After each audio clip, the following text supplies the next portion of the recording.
Lyra always loved the smell of old paper, so when her after-school class got canceled, she wandered the dusty aisles of McAllister's bookshop, oblivious to the rain starting outside. She didn't notice the black SUV parked with its engine idling. She didn't see the man watching her from across the street. By the time thunder rattled the windows, the town's power flickered and Lyra stepped onto the sidewalk alone, hugging a secondhand copy of The Secret Garden. Across town, Aldino war-worn German Shepherd relegated to a leaky kennel pressed his nose against chain link as lightning split the sky. The bolt blew open a section of fence. Instinct flooded his veins like electricity itself. He sprinted into the storm, limping but unstoppable, pulled by a purpose he couldn't name. In 12 minutes, girl and dog would meet. In 12 minutes, a bite mark on a kidnapper's arm would reopen a frozen case file. In 12 minutes, the quiet town of Harriet's Crossing would discover that even forgotten dogs can drag monsters into the light. 12 minutes, just enough time for destiny to decide who lives, who falls, and who learns that courage sometimes has 4 paws.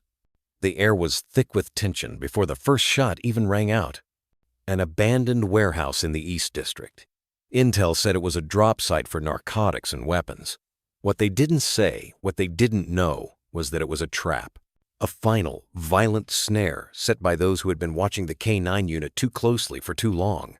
Sergeant Alden, a 6-year-old German Shepherd with over 40 successful missions under his belt, stood beside Officer Mason Park.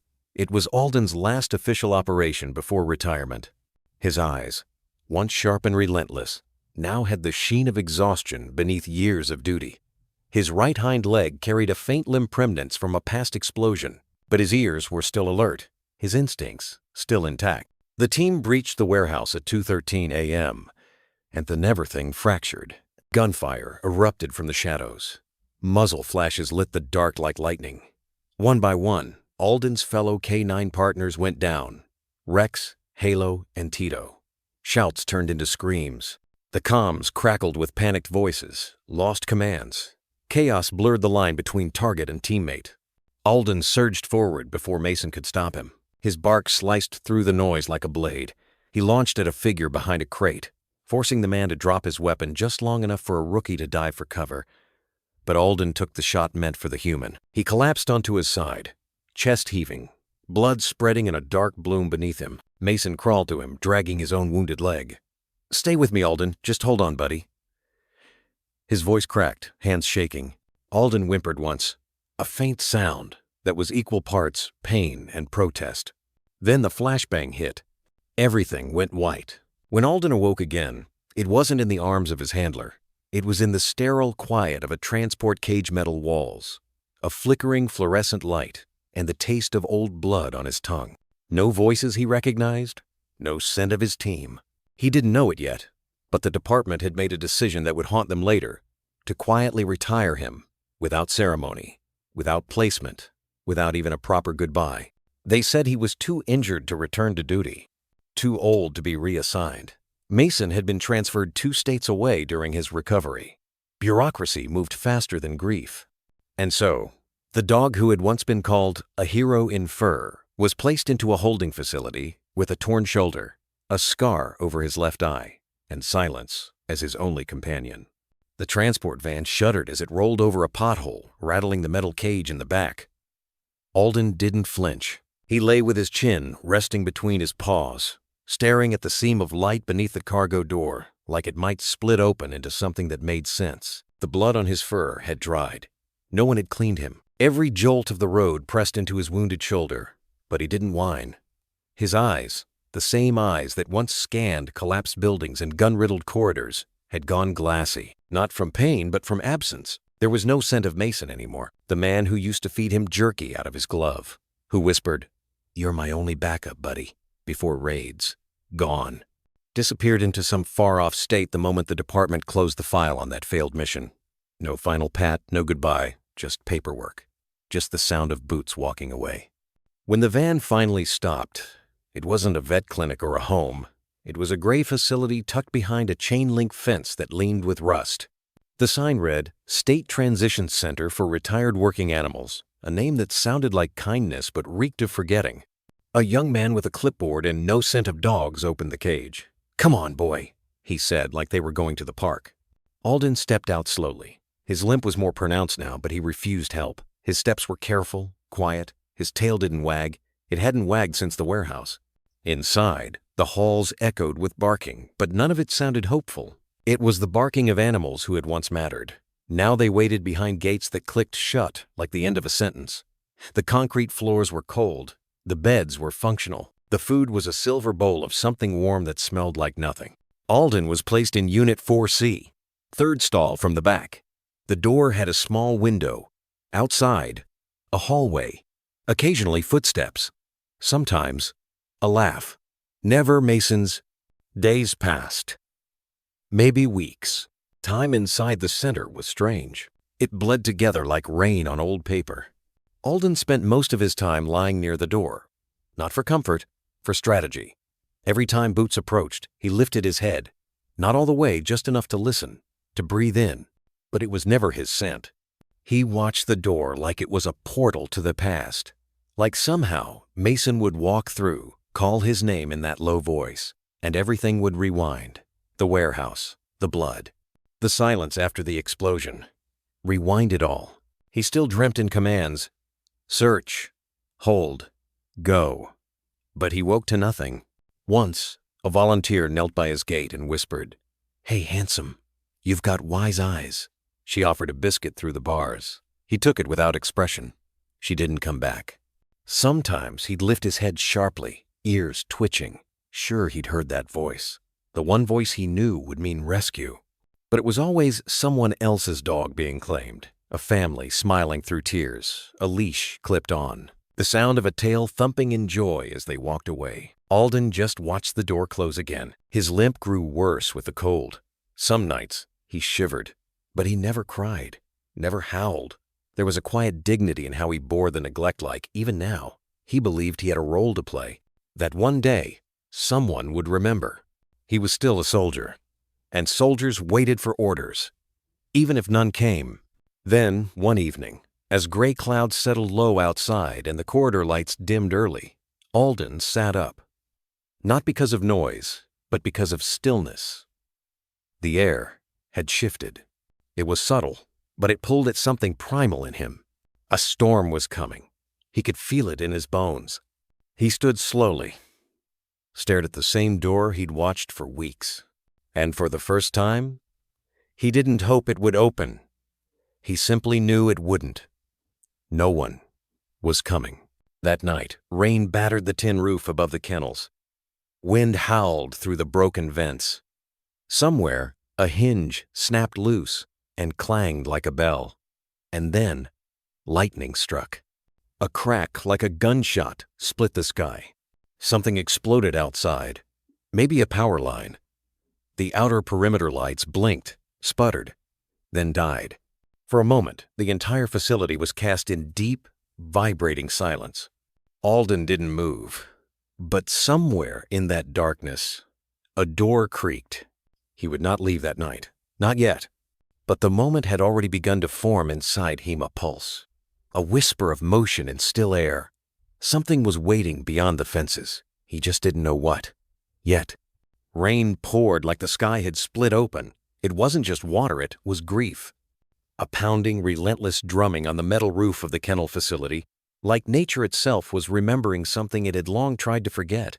Alden lay still, in the corner of his stall, ears twitching. Thunder cracked again closer this time. The lights, already flickering from the earlier power outage, went black entirely. The hallway was swallowed by darkness. Then came the wind. It howled through broken vents and hissed beneath the kennel doors like a warning gore, an invitation. Alden stood. Something ancient stirred in his chest. Not fear, not even hope, just motion, instinct, the kind that lived in the marrow of wolves. Outside, lightning lit up the compound, and for a second, he saw it. A breach. Near the far end of the chain-link fence, where a half-rotted tree had grown too close to the perimeter wall, the storm had done what no human hand had cared enough to fix, torn the barrier open. A heavy branch had snapped and crashed through the wire, peeling it back like the corner of a page. The fence had fallen. Just enough for one dog. And Alden moved. He didn't bark, didn't sprint. He just walked quiet as a ghost, past the other cages where dogs whimpered or slept through the storm. His paws didn't make a sound against the concrete. Only the steady clink of his limp marked his steps. The hallway door was ajar. Someone had forgotten to latch it during lockdown. Another crack of thunder masked the creak as he nudged it open with his snout. Then he was outside. Cold wind slapped his face. Rain soaked his fur instantly. But Alden didn't pause. His eyes locked onto the breach in the fence. He approached slowly, nose twitching. No alarms, no lights. Just the storm, loud and wild around him. He sniffed the air. Human scent was faint-faded and unimportant. But underneath it, something else. Something older. Freedom. Not the kind you chase, the kind that calls you. With a quiet grunt, Alden crouched low, dragged his body beneath the twisted wire, and emerged onto the other side of the world. For the first time in months, there were no bars, no concrete, just mud, roots, and wind. He didn't run out yet. His body still ached from the old injury, and the limp slowed him. But his head was up now, his ears alert. He didn't know where he was going, but he knew what he was leaving behind. The silence of forgotten soldiers. And that was enough. The rain fell harder as he crossed the field behind the facility. Weeds clung to his legs. The scent of oil and rust faded behind him. In front, nothing familiar. Just the unknown. And still, he walked. At one point, he paused at a fork in the path between two overgrown trails. One led toward distant lights, perhaps, a town. The other deeper into the woods, wild and dark. Alden turned his nose to the wind and smelled something faint. Fear. Old fear. Sweat. A trace of human scent that didn't belong to kindness. His tail dropped, not in submission, but in memory. The warehouse. The girl. The masked man. His teeth still remembered the taste of that arm. He moved toward the woods. The rain lessened as the canopy swallowed him. The forest felt different, not like a place of danger, but a place that had seen danger before. Trees leaned like sentinels, watching without judgment. Each step Alden took felt less like escape and more like return. He didn't know why he chose this direction, but his body did. Somewhere, deep beneath training and pain, his purpose still lived. Not in commands or whistles, but in this, following the invisible trail of something not yet finished. He walked until the storm became a memory behind him. Then he stopped beneath an old pine tree, curled into a hollow in its roots, and let the night take him. He did not sleep easily. His dreams came in flashes. Mason calling his name, gunshots in the dark, a girl's scream, a door slammed shut, the ache of waiting that never ended. But also, a scent. Not Mason's.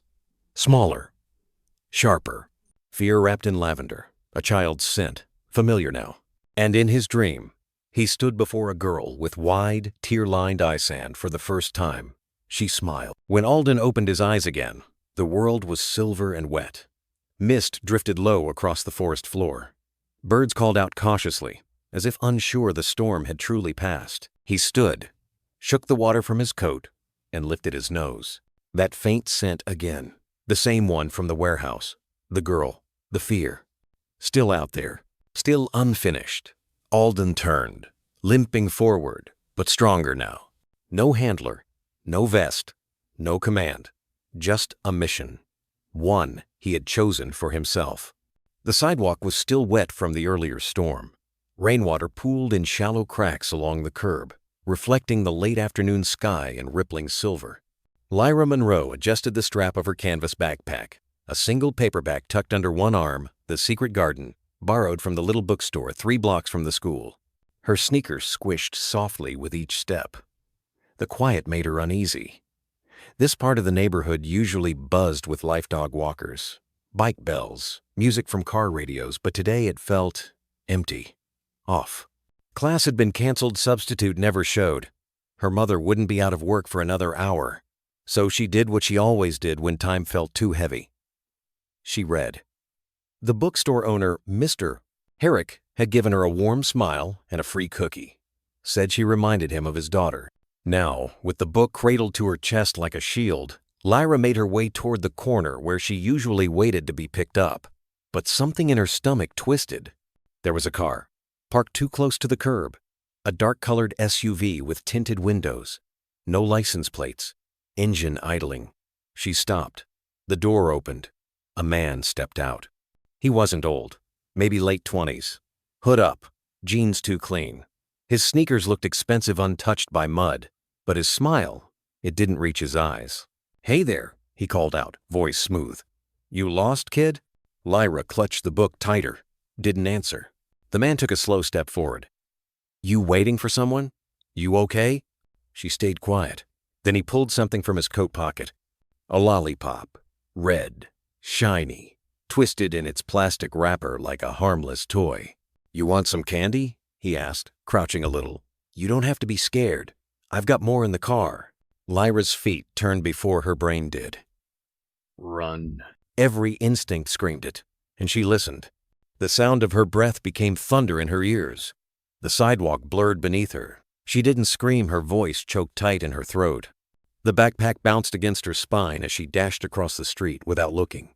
Behind her, tires screeched. The SUV pulled out. Too fast. No license plate. No honk. Just the whine of rubber and engine chasing a small girl like prey. She ducked into an alley between two brick buildings, skidding on the slick pavement. Her foot caught the edge of a trash bag. She nearly fell. Didn't stop. The alley turned sharp. A dead end loomed ahead, a boarded-up door, and a wall too tall to climb. Trapped. She spun, heart pounding. Just as the SUV rolled past the alley mouth, it didn't stop. It kept going, but the man would circle back.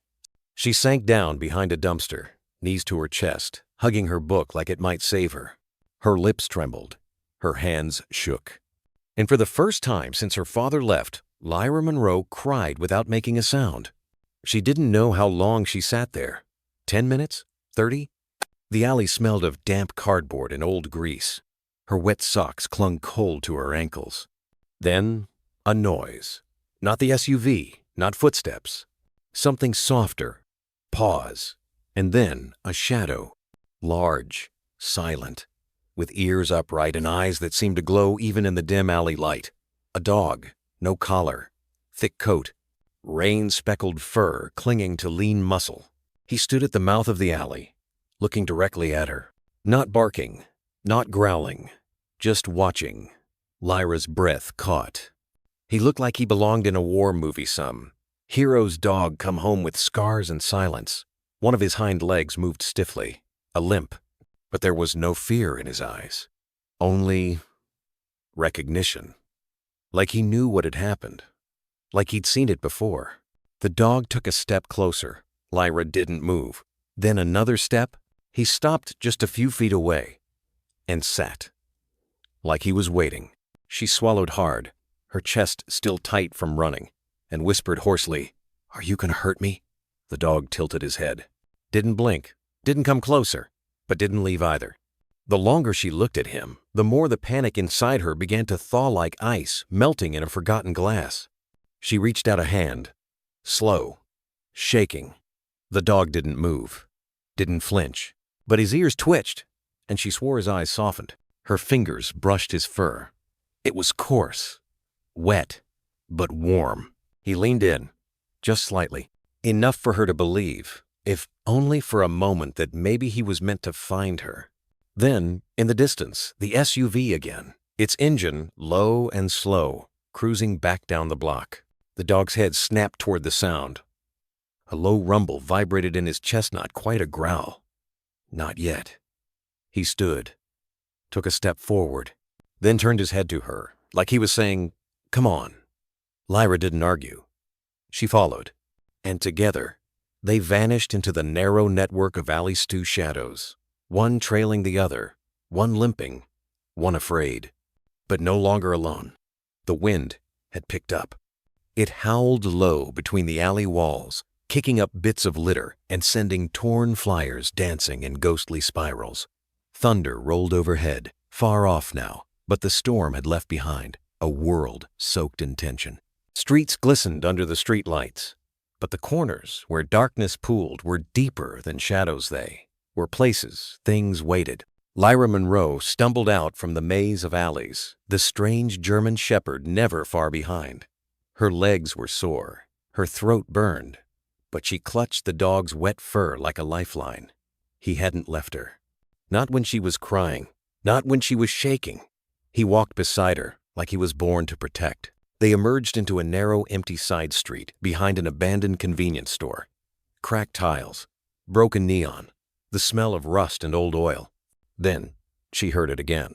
The SUV, engine low, tires crunching wet gravel. She turned. Too late. The man was there. He must have waited. Circled back. Hunted.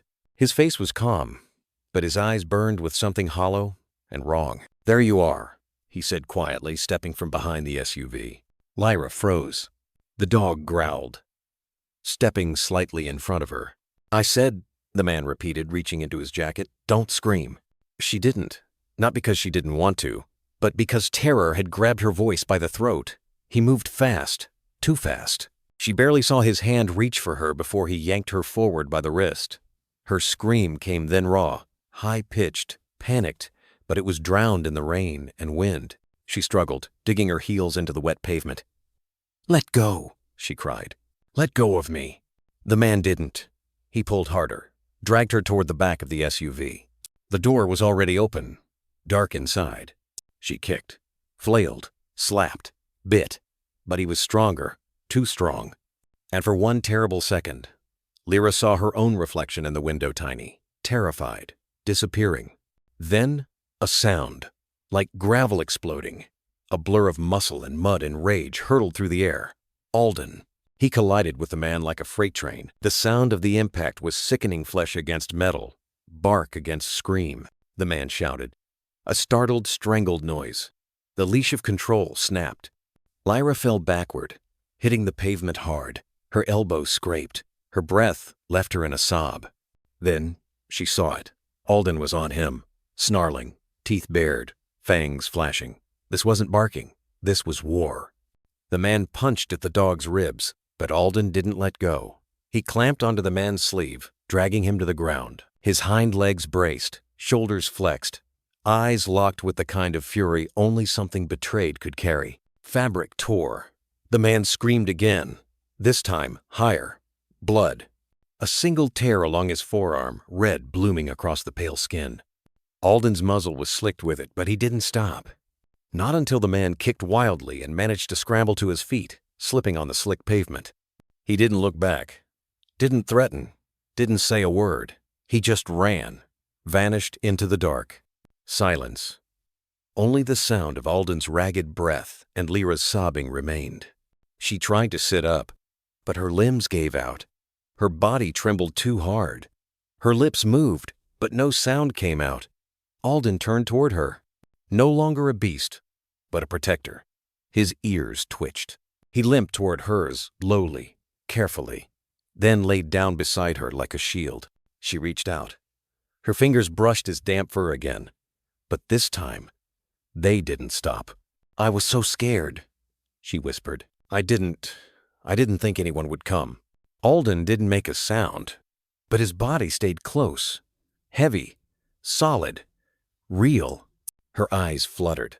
Too much fear, too much adrenaline, and exhaustion crashed down on her like a wave. Darkness crept into her vision. But she didn't fight it. Not now. Not with him there. She let it take her. Hand still resting on the heartbeat of a stranger who'd become her hero. The flashing lights came too late. Red, blue, red, blue. They bounced across the wet walls, chasing shadows already gone. Paramedics rushed into the alley, water sloshing under their boots. Police officers followed, radios buzzing with static and clipped commands. A girl barely 8 lay curled on the pavement, her hair stuck to her cheek, her school bag soaked and half open. Blood smeared the gravel nearby. Her palms were scraped, her breathing shallow. But she was alive. "Lyra Monroe," one officer murmured, reading the ID tag from her backpack. "She went missing less than an hour ago." "Where's the suspect?" another asked. "Where's the dog?" Silence. Just the rain. And a set of muddy paw prints leading away, then vanishing into the night. They examined the scene. Signs of struggle, shredded fabric, blood on the curb, a torn sleeve caught on the SUV's bumper. The dog's prints circled the area deep, aggressive, purposeful, before trailing off into a muddy field behind the store. Gone. No collar, no chip, only a phantom. At the hospital, Lyra drifted in and out of sleep. Her body trembled under layers of blankets, though her wounds were minor. Trauma lived deeper. When she awoke, hours later, her first words weren't about her attacker. "Where's the dog?" she whispered. Her mother gripped her hand tightly. "What dog, sweetie?" "The dog who saved me," she said, barely audible. "He didn't leave me, not until I fell asleep." Back at the crime scene, officers secured the evidence. One gloved hand held the torn sleeve delicately, the fabric soaked with rain and blood. Detective Morgan Reeves, just assigned to missing persons, squinted at the torn edges. "Send this to forensics," he ordered. "Full DNA panel. If we're lucky, our mystery hero left us a gift." He was right. 2 days later, the results came in. The blood was human male, registered under a known profile. Eli Voss, a name that hadn't appeared on any police radar for nearly 8 years. But Morgan remembered it. Everyone did. Voss had once been the prime suspect in the notorious River Point missing children Casilla suspected trafficker who disappeared before a warrant could be issued. No concrete evidence had ever stuck. His trail had gone cold. The case had been buried. Quietly, uncomfortably, until now. "The DNA's a match?" Chief Ortega asked, skimming the report. 100%. Morgan replied. "It's him. Same profile from the 2016 investigation. We finally got blood." "And the dog?" "Still no trace. No one's claimed him. No matching reports of bites. Animal control has nothing." Ortega stared at the file, eyes narrowing. "Then we've got ourselves a ghost with teeth." The media got hold of it fast. Unidentified dog saves child from abduction. Phantom German Shepherd reopens human trafficking investigation. Child hero dog vanishes after brutal rescue. The story took on a life of its own. People claimed they'd seen the dog wandering near the park, near the train tracks, near the old mill, but none of them could get close. He always disappeared before anyone could catch a clear photo. Just a blur, a shadow, with a purpose. At the hospital, Lyra drew him, page after page, always the same. A large German Shepherd, scar over one shoulder, limp in the back leg, eyes that weren't just brown but deep, eyes that remembered things.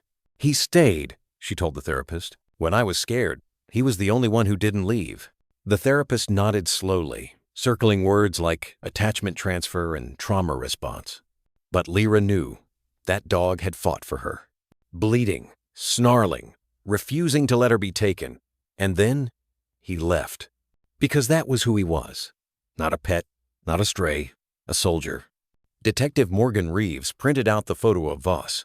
He pinned it back onto the River Point caseboard, newly resurrected after years of dust. Next to it, he tacked a photo from the crime scene. Muddy paw prints, blood trail, torn sleeve, and under it one line typed in black ink. The dog left no name, but he left justice behind. The hospital room still smelled like antiseptic and fear. Lyra sat up against the pillows, small hands curled around a pencil. The sketch pad rested on her knees. The paper crinkled from the pressure of her grip. Rain tapped gently against the window, like distant footsteps trying not to disturb her. Her father, Noah Monroe, sat nearby, watching. She hadn't cried. Not once. Not even when she woke from the blackout. Not even when she was told she was safe. But the weight in her eyes was unmistakable. It wasn't the kind of fear you scream out. It was the kind that lives inside you. Quiet, heavy, permanent. "Can you tell me more about him?" Noah asked gently, nodding toward the page. Lyra didn't speak at first. She just kept drawing thick strokes of charcoal forming the shape of a dog. Tall, muscular, ears alert, one back leg slightly off-center, and eyes. She paused, then shaded them in deeper than everything else. Sad eyes, watching eyes, eyes that had seen too much. "I think he was a soldier," Lyra whispered, voice barely audible. Noah blinked. "A soldier?" She nodded. "He didn't bark. He didn't growl until the man touched me. He was quiet, smart, like he knew what was going to happen before it happened. She handed the sketchpad to her father. Under the drawing, she had written in block letters, "He saved me." Noah stared at the image for a long moment. The dog's expression was haunting, not just protective, but aware, like something wounded that still chose to stand and fight. A soldier dog with sad eyes. Noah's chest tightened. He remembered hearing the news reports. Unidentified dog intervenes in abduction attempt. He remembered brushing it off at first as media embellishment until it became his daughter's story. Now that dog wasn't just a headline. He was a mystery, a savior, a missing piece in a puzzle far from finished. 2 days later, Noah printed the first flyer. He stood in the tiny print shop, the air thick with ink and warm plastic. "Missing hero dog. Have you seen him?" Underneath was Lyra's sketch, and beneath that, unidentified German Shepherd. Injured back leg, scar near shoulder. Last seen near Dunbridge bookstore during attempted abduction of 8-year-old girl. Dog fled the scene after rescuing victim. Believed to be former K9. Any sightings? Please contact Noah Monroe at number. He didn't wait. He posted it to every local Facebook group, Nextdoor forum, Lost Dog Registry, and animal rescue page he could find. He walked through downtown with a staple gun and tape rolls in his backpack, sticking flyers on lampposts, park fences, telephone poles. His hands bled from tacks by the 5th day. "I'm not looking for a pet," he told one passerby. "I'm looking for him." At the hospital, Lyra watched a video Noah had filmed her drawing gently panned across, his voice narrating. "This is the dog who saved my daughter's life. We don't know his name. We only know he risked everything and then vanished. If you've seen a dog like this injured, alone please, let us know. He's not just a dog. He's part of our family now, whether he knows it or not." Lyra didn't speak. She just pressed her palm to the screen, the same way she had pressed her palm against his face just before she blacked out. By the end of the week, tips began to trickle in. A woman on East Brighton claimed she saw a limping German Shepherd near the train tracks. A mailman near the industrial park said he found paw prints outside the loading dock. A teenage girl swore she saw a dog matching the drawing eating out of a dumpster behind the high school. But by the time anyone followed up, the trail had gone cold again. "He's fast," one officer said. "No," Noah corrected. "He's careful." The therapist encouraged Noah to let Lyra talk more about him. "It might help her process the trauma," she said. "This dog has become a symbol of safety to her. Of control, maybe. Children do that." But Noah didn't see it as projection. He saw something real, something instinctive. "She doesn't flinch when she talks about him," Noah said.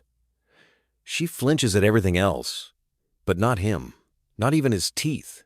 She remembers the blood, the attack, the growling, but none of that scared her." The therapist looked down at her notes. "That's rare," she admitted. Lyra kept the drawing by her bed. She whispered to it at night when she thought no one was listening. "If you're still out there, please don't be cold. Don't be hungry." Sometimes Noah stood in the doorway and watched her lips move, his heart aching at the silence between each sentence. She never called him dog. She called him something else, the brave one. One evening, as the sun sank low over the rooftops, Lyra asked a quiet question. "Do you think he left because he didn't think he deserved to stay?" Noah hesitated. He sat beside her and wrapped his arm around her shoulder. "Sometimes the ones who save us don't know they're allowed to be saved too." She leaned her head against his chest, and for the first time since that terrible night, she cried. Softly, silently. And in that moment, Noah knew. They wouldn't stop looking, not until that soldier with sad eyes knew he was no longer alone. The call came just before dawn. Noah had been asleep in the recliner next to Lyra's bed, a half-finished cup of coffee cold beside him. He answered on instinct, voice rough. "This is Noah Monroe." "Hey, sorry if it's early. My name's Marcy. I saw your flyer, the one with the dog." He sat up, fully awake now. "Yes? I think I saw him." Noah's heartbeat doubled. "Where?" "An old storage shed, 2 streets from Bellwood Elementary. Roof caved in on one side. He's on top of it, just sleeping." "You're sure?" "I've seen a lot of strays. This one isn't like them. He looks like he doesn't trust the ground anymore." 10 minutes later, Noah was in the car, Lyra beside him. She had begged to come. "I'll stay in the car if I have to," she said. "But if it's him, he'll know me." Noah didn't argue. Something in her voice's small but steady reminded him that this wasn't just about rescue. It was about reunion. The shed stood at the end of a gravel alleyway, half swallowed by weeds and rust. A low winter fog curled around its edges, and morning light filtered weakly through the clouded sky. Marcy stood at the edge of her back porch, motioning them forward. "He's still there," she whispered. Noah stepped carefully, every footfall measured. Then he saw it. Atop the cracked metal roof, nestled between broken shingles and vines, lay a dark shape, a dog, Alden. Even from this distance, Noah knew it was him. The scar across his left shoulder caught the light like a badge. His back leg was tucked awkwardly beneath him. His head rested on his front paws. But he wasn't asleep. He was watching. The moment their eyes met, Alden rose slowly, not with fear, not with threat, but with a kind of quiet resignation, as if he'd known this day would come, but never let himself believe it truly would. His eyes weren't aggressive. They were tired, wary. But when Lyra stepped out from behind the car door, everything changed. She didn't run. She didn't call. She simply stood at the edge of the alley and looked up at him, eyes wide and full of something more than hope recognition. "I remember you," she said gently. Alden tilted his head. Ears perked slightly. The wind ruffled his fur. A leaf drifted down beside him. Then barely noticeable, his tail moved. A single, tentative wag. Noah held his breath. Lyra took a slow step forward. "You don't have to be scared," she whispered. "You already saved me. You don't have to run anymore." A soft sound, almost a whimper, escaped from Alden's throat. He rose to his feet completely now, favoring the leg still healing. But he didn't move away. He stayed right there, eyes locked on hers. Like the space between them wasn't a rooftop and an alley, but a memory. Noah took a cautious step closer. Alden flicked his eyes toward him, muscles tense but didn't growl, didn't bare his teeth, didn't retreat. He just watched, as if trying to decide whether this man was another cage or a bridge. Noah knelt down. "I don't know what they did to you," he said softly, "but I saw the mark you left. The trail of blood. You protected my daughter like your life depended on it." He placed the sketch Lyra had drawn on the ground. "Face up." Alden stared. His body trembled slightly, whether from cold, fatigue, or memory. It was hard to say, but he didn't look away. "I don't want to own you," Noah said. "I want to thank you." A pause. Then, "And maybe if you'll let us give you a place to rest." A sound barely audibly escaped from Alden's throat. Not a bark, not a whine. Something deeper, more human than canine. A release of breath held for too long. Lyra sat cross-legged on the cold gravel now, her gaze never leaving his. She didn't coax him, didn't bribe him. She just waited. And in that stillness, something old began to soften. The kind of patience no kennel had ever offered him. The kind of stillness war never gave him time to feel. The kind of silence he didn't have to fill with obedience. Alden moved, slowly, painfully, but with purpose. He padded down the slanted rooftop, one step at a time, his injured leg dragging slightly. At the edge, he paused. And then, like it was the most natural thing in the world, he jumped. He landed hard, stumbled, and then stood. He didn't bolt, didn't cower. He walked limping and deliberate toward the girl sitting in the gravel. When he reached her, he stopped. She looked up. He lowered his head. She reached out. And gently, without a single command, he pressed his muzzle into her palm. A sound broke from Lyra's chest. Half laugh, half sob. She wrapped her arms around his neck, face buried in his fur. He didn't flinch. He just stood there, letting her hold him like a soldier returning from a war no one else could see. Noah's throat tightened. Behind him, Marcy wiped her eyes without a word and turned back toward her porch. The fog began to lift. The air smelled like damp earth and second chances. Later, as Noah gently guided Alden into the backseat of the car, he noticed something on the dog's collar. Rustetag. The letters barely visible, but one word remained clear beneath the grime. Alden. Noah exhaled slowly. I guess you were never really lost. He closed the door gently. As the car pulled away from the alley, Alden turned his head toward the window, and for the first time in years, he let himself close his eyes. They didn't call it home. Not right away. For Alden, it was just a place without chain-link fences, no concrete floor that smelled like bleach and fear, no cold steel bowls clanging at 5 a.m., no voices shouting commands like gunshots, just stillness and warmth. Lyra laid out the extra blanket without asking, a pale blue quilt her mother had made before she died ages frayed, but still soft. She folded it neatly in the corner of her room beside her bed, setting a bowl of fresh water next to it. Alden stood at the doorway, uncertain. His paws didn't cross the threshold right away, but she didn't push. Only if you want to, she whispered. He watched her quietly, ears tilted forward, like he was listening to something that wasn't being said. And maybe he was. Because a moment later, he stepped forward. One paw, then another, and settled.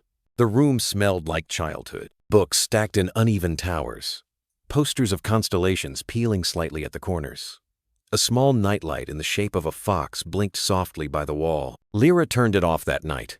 She didn't need it, not with him there. Noah stood outside her doorway longer than usual, fingers hovering near the light switch, watching, worrying. For months, she'd woken screaming, shaking, choking on nightmares she couldn't describe. Doctors called it PTSD, survivor's response, her mind replaying what her lips wouldn't speak. Noah called it something else, terror with nowhere to go. But tonight, there was a stillness in her chest, a rhythm in her breath. Even in the silence, something about the room felt full. He left the door cracked, just in case. Alden didn't sleep right away. He lay curled on the blanket, eyes open in the dark, ears twitching at the faintest creaks and rustles of the house. Old instincts don't vanish just because the walls are painted lavender. His shoulder ached from the rooftop landing. His scar itched. But the girl's scent salt and citrus and something faintly like strawberries was steady nearby. It soothed something deeper than muscle or bone. She didn't try to pet him. She just curled up facing his direction, a hand resting near his paws but not touching, as if she was saying, I'm here, only if you want me to be. He watched her eyelids flutter in dreams, but she didn't tremble. She didn't cry. For the first time since the alley, her sleep was undisturbed. So he let his eyes close too. Somewhere in the middle of the night, a branch tapped the window. Alden's ears perked. Head lifted. Old reflexes, fired fight, assess, react. But then he glanced at her. Still asleep, still breathing deep. He settled back down, didn't move again. Morning crept in soft and gold. Noah peered in gently, expecting the worst, expecting panic. Another scream, another night lost to whatever haunted her. But what he saw stopped him cold. His daughter, still curled beneath her blanket, her arms stretched out, resting on the warm fur of the dog sleeping beside her. Both of them breathing, in sync. He didn't speak, didn't dare break it, just backed away, hand trembling slightly as it brushed the wall. Later, at breakfast, Lyra sat at the table while Alden rested by the back door. His head propped against the floor tile, ears relaxed. Noah poured orange juice into a chipped mug. She slept the whole night. Lyra nodded, quiet. He didn't leave the room, she said. He didn't need to, Noah answered. Then, does he have a name? A pause. She looked toward the dog. He was watching her again, not with caution now, with something quieter, something like trust. I think he already does, she whispered. But maybe no one ever said it out loud. She walked over, knelt beside him, ran her fingers gently behind his ear. Alden, she said softly. He blinked once. That was enough. For the rest of the day, he didn't stray far. He limped from room to room, keeping her in sight. Slept by the laundry basket while she drew, curled by the foot of her bed when she read. Not guarding, just near. A silent comfort, like a ghost finding form again. That night, Noah watched from the hallway as Lyra placed her hand on Alden's back without flinching. He didn't startle. He leaned into it. I think he's learning to breathe again, she said quietly. Noah looked at her. "So are you," he wanted to say. But instead, he only nodded. Outside, the sky darkened again. Another storm on the horizon. But in the little lavender room, there was no thunder, just the slow rhythm of healing hearts. And two souls learning, at last, that home isn't a place. It's the sound of not being alone anymore. The leash was mostly for show. Lyra held it loosely in her hand, fingers curled around the soft nylon. But Alden didn't need guiding. He moved like a shadow beside her, always one step ahead, yet never pulling. Until today. The sky was brittle with early frost, pine needles glistening from a recent drizzle. Autumn clung to the woods in muted rust and gold. It had been Lyra's idea to take him walking, hoping the stretch might ease the stiffness in his leg. They had barely crossed the clearing when Alden stopped. No warning, no sound. His body went still, ears tilted, eyes locked on the dense pine thicket to their right. "Hey," Lyra said gently, following his gaze. "What is it?" Then he moved. Not fast, not sudden, but with focus. Intent. He pulled the leash taut for the first time, toward something narrow, barely visible. An animal trail thin, overgrown, more instinct than path. A vein in the forest floor. "Alden," she whispered. He didn't look back, just growled. Low, barely audible, but full of memory. Lyra hesitated. She had grown up with these woods, tracing every moss-covered stone and broken log since she was old enough to balance on her bike. But this trail wasn't familiar, and Alden's behavior, it wasn't playful curiosity. It was something else, like recognition or warning. The leash vibrated faintly in her grip, not from force but from the tremble in Alden's body. He was ready for something. She didn't know what. Still, she followed. The forest closed around them in silence. Each step deeper stole a little more light. The towering pines arched like sentinels above their heads, muffling sound and scattering the sunlight into fractured beams. Alden's gait grew sharper, focused, his nose low to the ground. Occasionally, he would stop, sniff the air, then move again, as if following an old scent, long buried. Lyra had to duck beneath hanging limbs. Pine needles brushed her cheeks. She tried to keep pace, but he was faster now, purpose swelling in his stride. And then he froze, dead still, one paw raised, staring. Lyra caught up, heart racing, and followed his line of sight. There, tucked in the crook of a tree hollow, half swallowed by fallen leaves, and time was a black leather boot. She blinked. At first, it didn't register. Just debris, maybe someone's forgotten gear. Then she saw the lace storn, and a patch of fabric stuck to a root, camouflage green, like a uniform. Alden didn't bark, didn't move, only lowered his head and whined softly. Something inside Lyra twisted. She crouched near the hollow, brushed away damp leaves with careful hands, revealing more. A badge. Cracked, bent, faded letters barely legible. Special Ops K9 Division. She looked back at Alden. His tail didn't wag. But his eyes, they weren't looking at the boot. They were looking through it. "Alden," she said softly, touching the badge.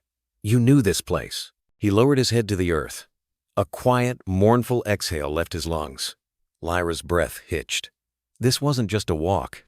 It was a return to something that hadn't finished with him. She gathered the items gently, slipping them into her backpack. Her fingers trembled not from fear, but something deeper, a sense of knowing without understanding. She stood, brushing her knees off, then looked to Alden. "Home?" she asked. He turned back toward the path butt, not the one they came from. He led her forward. They walked for another 10 minutes before the trail bent toward a Claringa-rusted chain-link fence barely visible beneath ivy and pine growth. Beyond it, a collapsed structure. Rotting timber, rebar like bone fragments jutting from the earth. Aiden stopped at the fence and sat, silent, still, watching. Like a soldier waiting for permission to enter ground he'd once called sacred. Lyra stepped closer. There was no signage, no warning, but every inch of it felt heavy. Like grief never spoken aloud.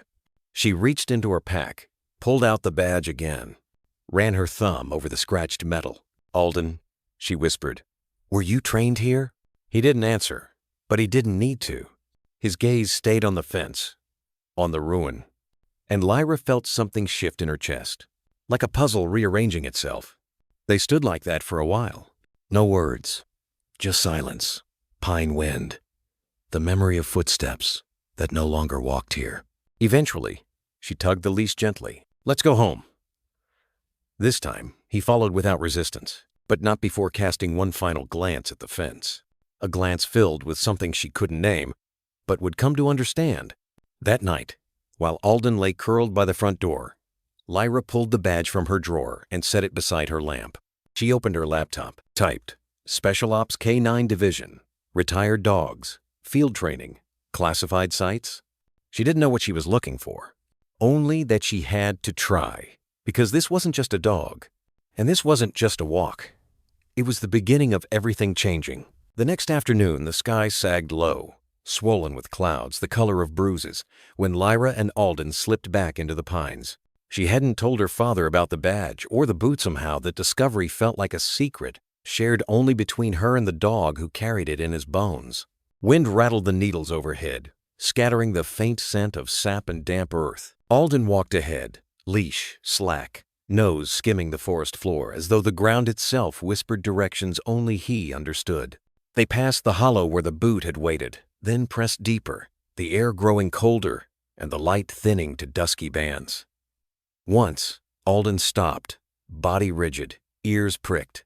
Lyra's heart hammered, but he merely sniffed the air, grumbled low, and moved on. She followed, shoes crunching last year's leaves, trying to match his silence. Minutes stretched, then the trees parted around a small clearing she'd never seen, despite all her childhood rambles. At its center crouched a cabin no larger than a shipping crate, swallowed by moss and tangling vines. Timber walls sagged inward, warped planks gaped like broken teeth. The roof leaned under the weight of a fallen pine limb. But what struck her hardest was the unnatural stillness. No birdsong, no insect hum, only the shiver of leaves in a nervous wind. Alden halted at the clearing's edge, growling so softly she felt it more than heard it. His tail hung stiff, neither tucked nor wagging, a soldier's caution. Lyra's throat tightened. She wanted to turn back, to fetch Noah, to pretend this place didn't tug at the darkest corner of her imagination, but Alden stepped forward. He glanced at her once, eyes deep and urgent, then padded to the cabin, pushing through a curtain of vine. The leash slipped from her fingers. Panic jolted her, but she forced her legs to follow, palms sweaty against the coarse greenery.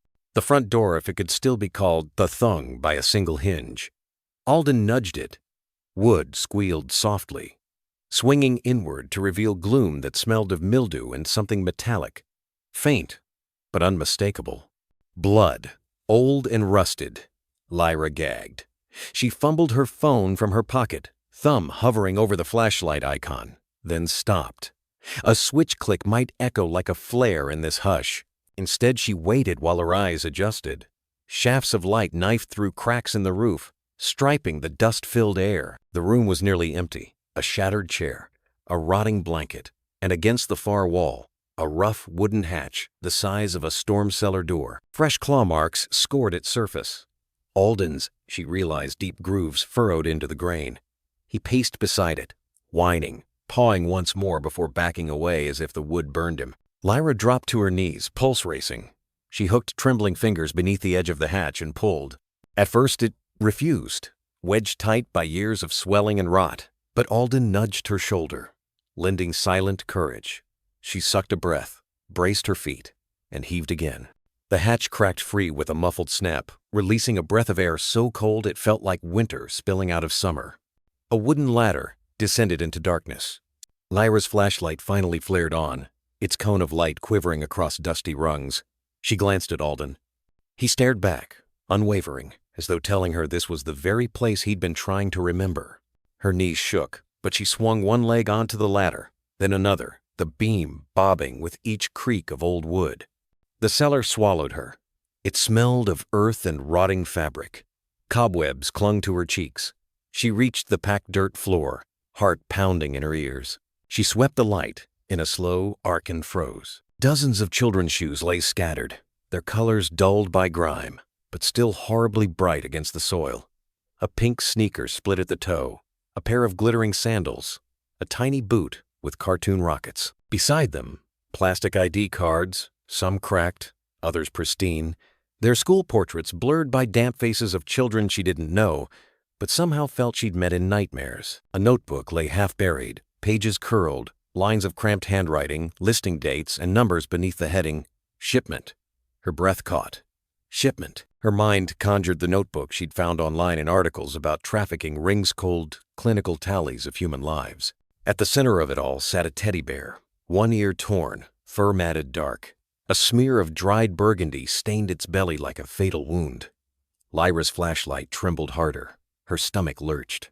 A sudden thud above made her start, Alden dropping through the hatch, landing beside her with a grunt. He sniffed the air, hackles rising. She reached for his collar, drawing courage from the warmth under her palm. The cellar felt colder now, as if it remembered every frightened breath ever stolen here. Tears pricked her eyes but refused to fall. Shock held them at bay. She knelt, snapping photos of the shoes, the cards, the notebook, the bear. Her hands moved mechanically, the way her brain moved during a test at school. What must be done? Feel later. Alden stayed close, body angled between her and the room's darkest corners. When she finished, she whispered, "We have to show Dad." And the police. Her voice sounded too small in the dead air. Alden nudged her arm with his muzzle, as if agreeing. Climbing out felt harder than descending. The cellar seemed to pull at her ankles, unwilling to let its story leave. But Alden pushed from below, and soon she was blinking in the dim cabin again. She slid the hatch shut, though it no longer fit flush. Dust motes swirled like restless spirits. Outside, daylight had paled, the wind colder. Lyra clipped the leash, her fingers steady now with purpose. "Come on," she murmured. Alden trotted beside her, but when they reached the clearing's edge, he paused, looking back at the hidden cabin. His eyes carried both grief and resolve, as if he'd retrieved a memory too heavy to bear alone. Lyra squeezed the leash. "We'll stop them," she promised, voice firmer than she felt. He turned, nudged her side, and together they stepped onto the trail, carrying evidence and a secret the forest could no longer keep. Night pressed close to the kitchen windows as Lyra slid the mud-stained backpack onto the table. The house was silent, except for the ticking wall clock and Alden's steady breathing where he lay beneath the overhead light. Noah frowned at the dark smudges on his daughter's jeans, at the tremor riding her shoulders, and knew before she spoke that something in the woods had shifted the weight of their world again. She unzipped the pack and drew out the little notebook its cover. Warped, water-streaked, flecked with dirt. A brittle smell of rot drifted into the warm room. Noah reached for it, but she kept a hand on the corner as though it might fly away if left untethered. "We found it under a cabin," she whispered. "In a cellar full of things." Her voice trembled on the word, but she didn't let it break. "Shoes, ID cards, and this."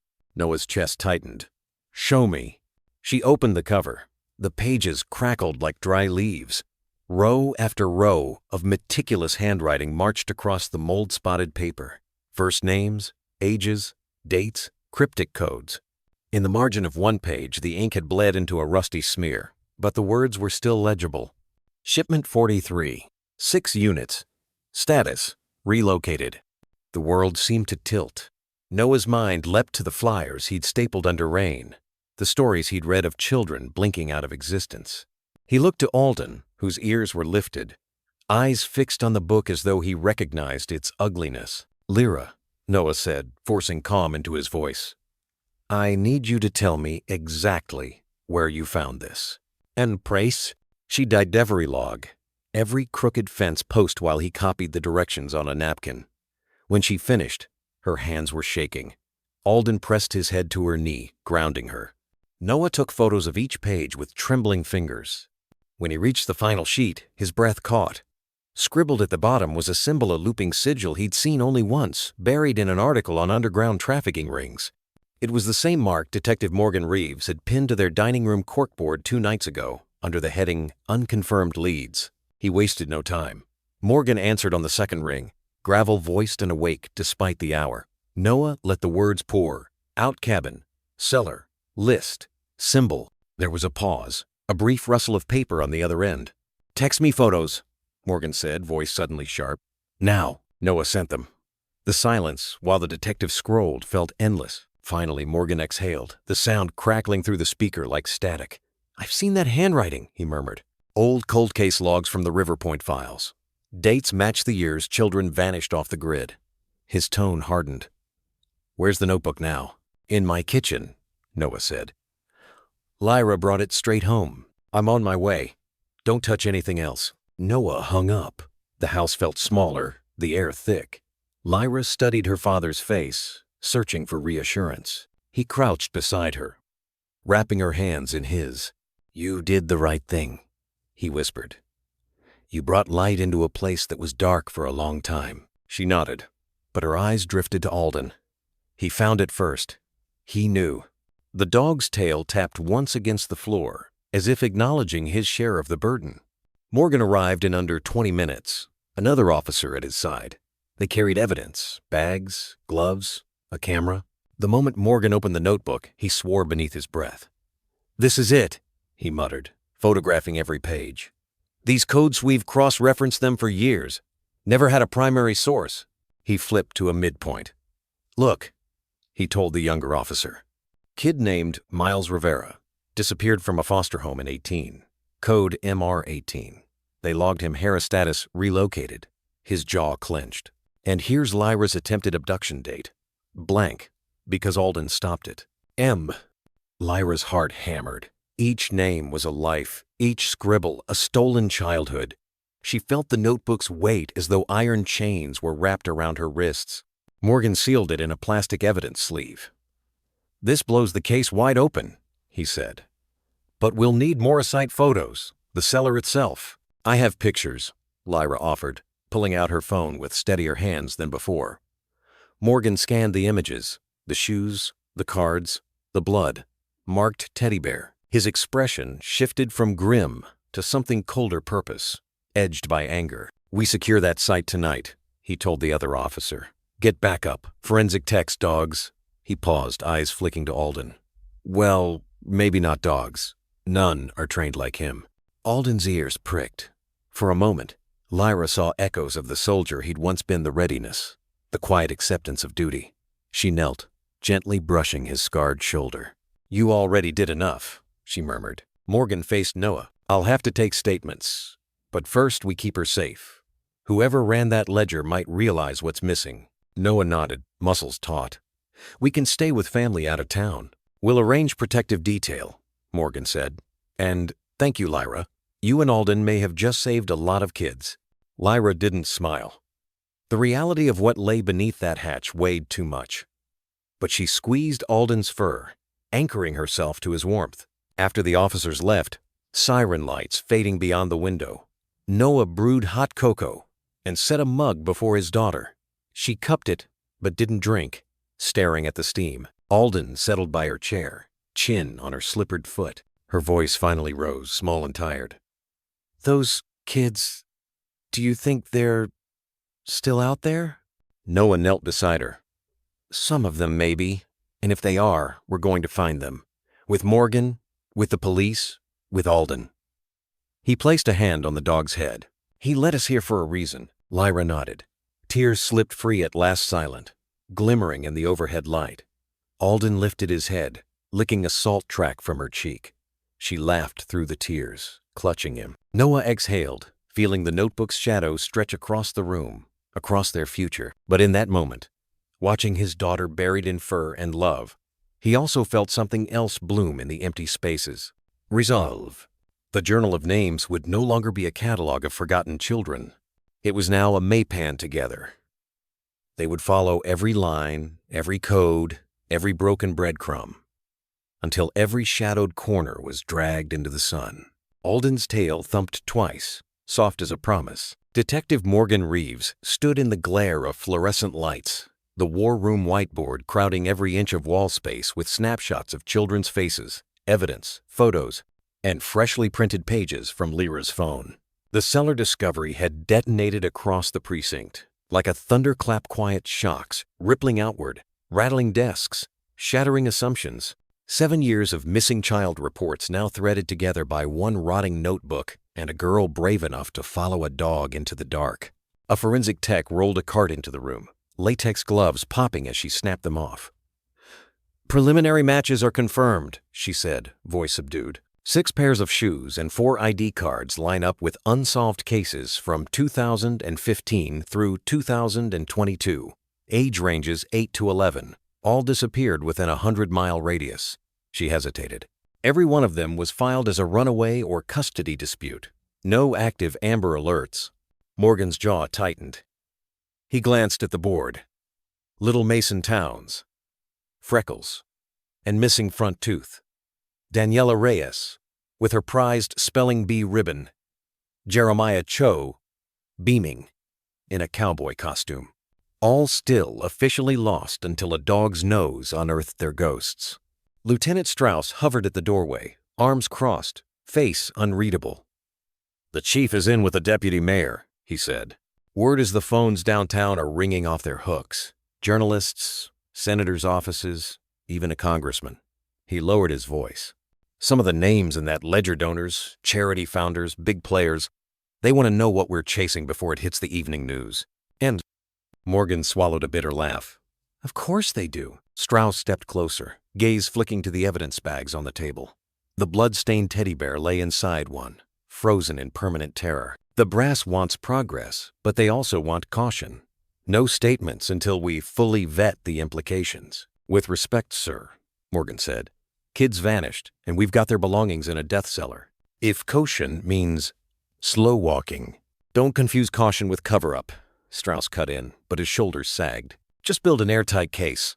Look at every angle. We can't afford a misstep when the stakes involve children and big donors." Morgan turned back to the board. "Then we follow the money and the timelines. The journal lists 40 shipments. That averages 6 kids per run." He tapped a marker against the paper. "If we can link each date to a missing report and track financial transfers around the charity, we may pinpoint holding sites, transport routes, maybe even rescue whoever's still alive." A junior detective approached with a laptop. "Sir, I ran the donor list through the ledger codes. Found shell payments to a nonprofit called Safe Harbors Initiative registered as a literacy program, but its bank activity spikes every time kids vanish." She clicked a file open. "Board chair, Jonas Heller, our philanthropic superstar." Morgan's pulse spiked. "Cross-match him with property records." She typed. Parcels appeared on screen warehouses, summer camps, rural retreats. One address lit up in red. A decommissioned youth retreat 40 miles south. The date of purchase matched shipment 38, 3 children still missing, presumed runaways. Morgan exhaled slowly. "Get warrants now." From the hallway came footsteps. Rapid, purposeful. Captain Ortega entered, expression stormy. He shut the door behind him. "State Bureau is sending observers. They'll want updates hourly." And Internal Affairs just opened an inquiry. Someone tipped them. The cellar evidence was mishandled on retrieval. His gaze sharpened. Any idea who'd want to muddy the chain of custody? Morgan's mind flashed to the deputy mayor's frantic calls. "Someone scared." Ortega nodded grimly. "Exactly. So double lock every exhibit. Body cams on every scene. No gaps. The room pulsed with sudden, breathless energy. Detectives grabbed files, cell phones buzzed, printers spat warrant drafts. Yet beneath the bustle thrummed a shared dread. Each face on the board represented a life that might still hang in the balancer be long extinguished. Morgan stepped away, phone buzzing in his pocket. Lyra's number lit the screen. He answered softly. "Hey, superstar."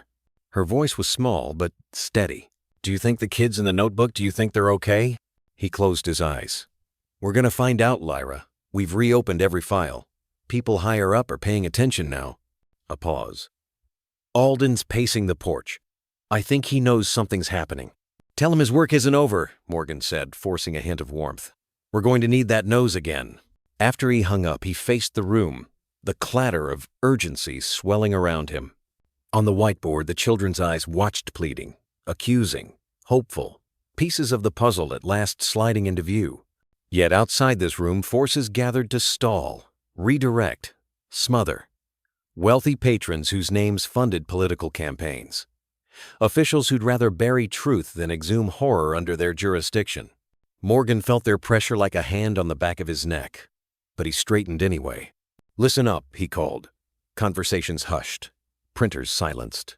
"We're not chasing ghosts anymore. We have evidence. We have names. And we have a timeline. I don't care who's nervous downtown we move. Tonight we hit the retreat compound. Full coordination with state troopers and child services medics. No leaks, no favors." His voice lowered. "And remember, someone's already risked everything to bring this into the light. We don't let them down." Nods circled the room. Determination eclipsed exhaustion. Morgan turned to the board once more, uncapped a red marker, and drew a bold arrow from shipment 43 straight to Jonas Heller's property map. Ink squeaked across the surface, bright as fresh blood. Pieces of the puzzle, finally snapping into place while outside. The clock kept ticking for children who'd run out of time long ago.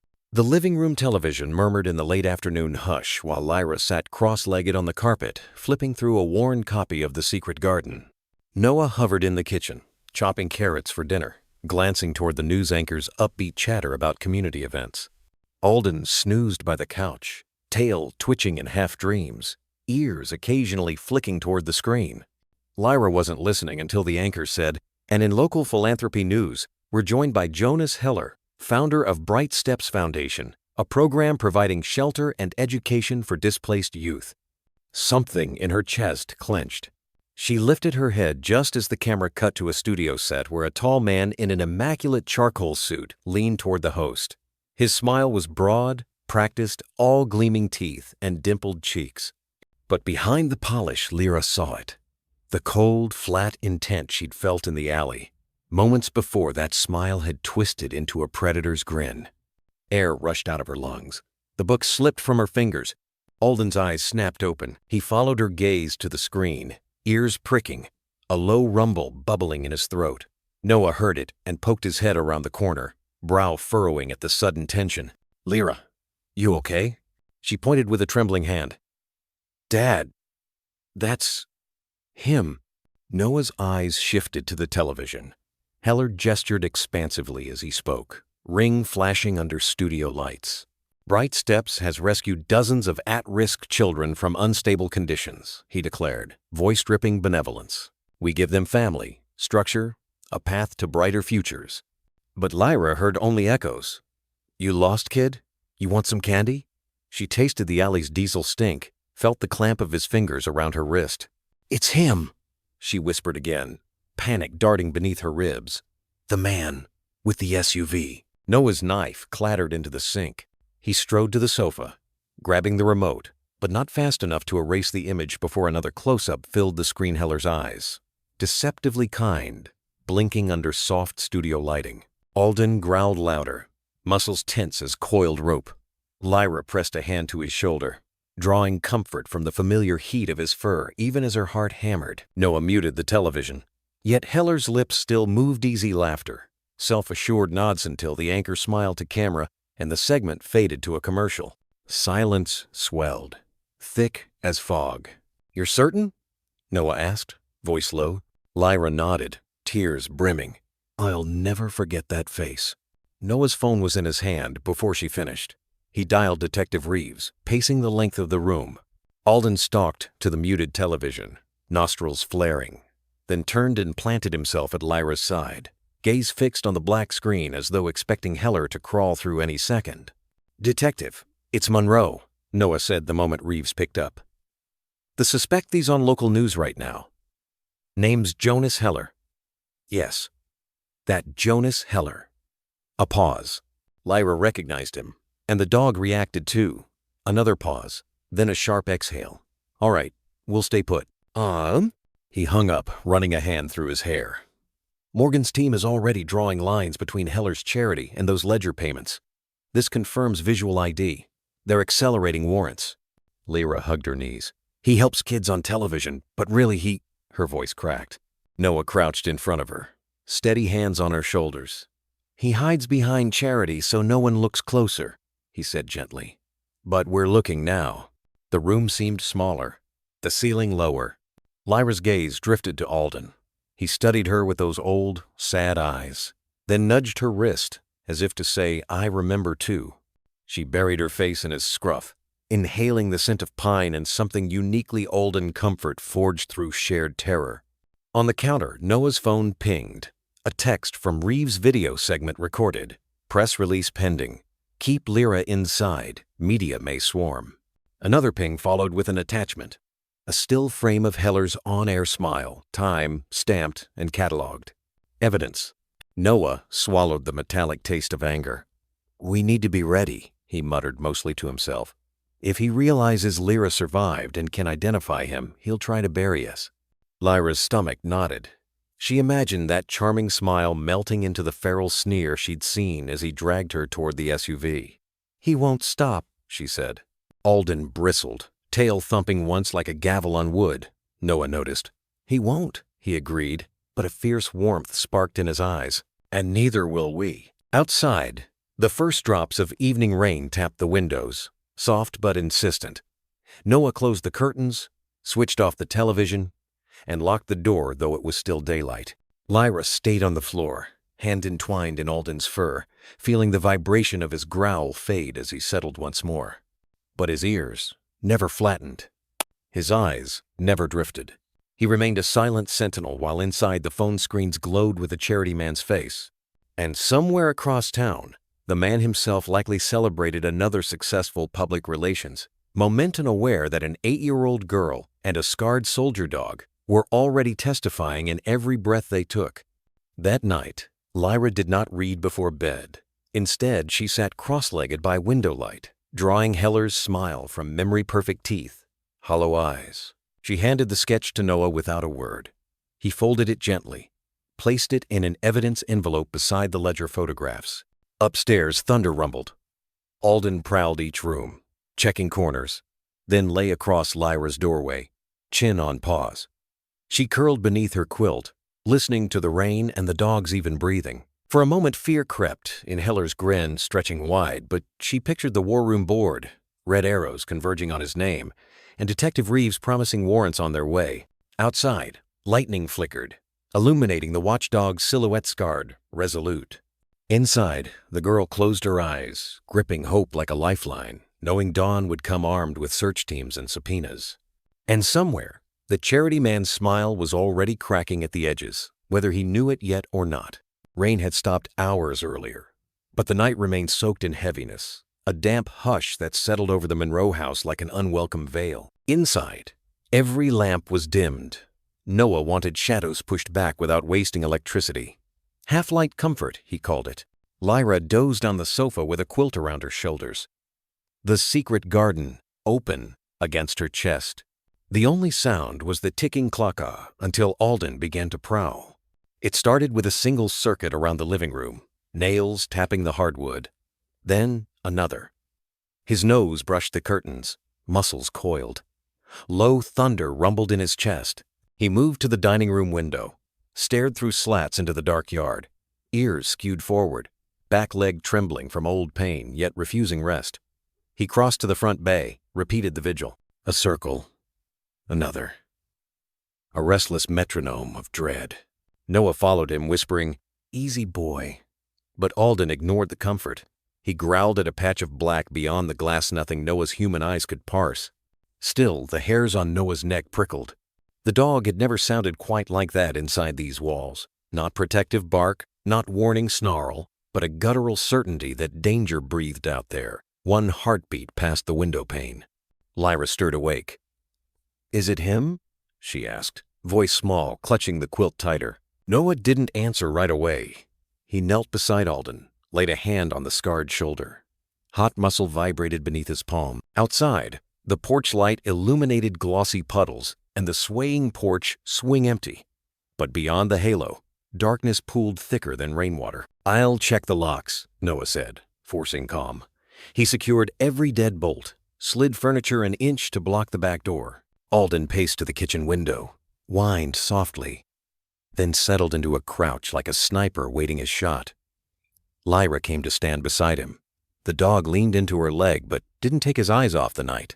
At dawn's first gray hint, tension eased.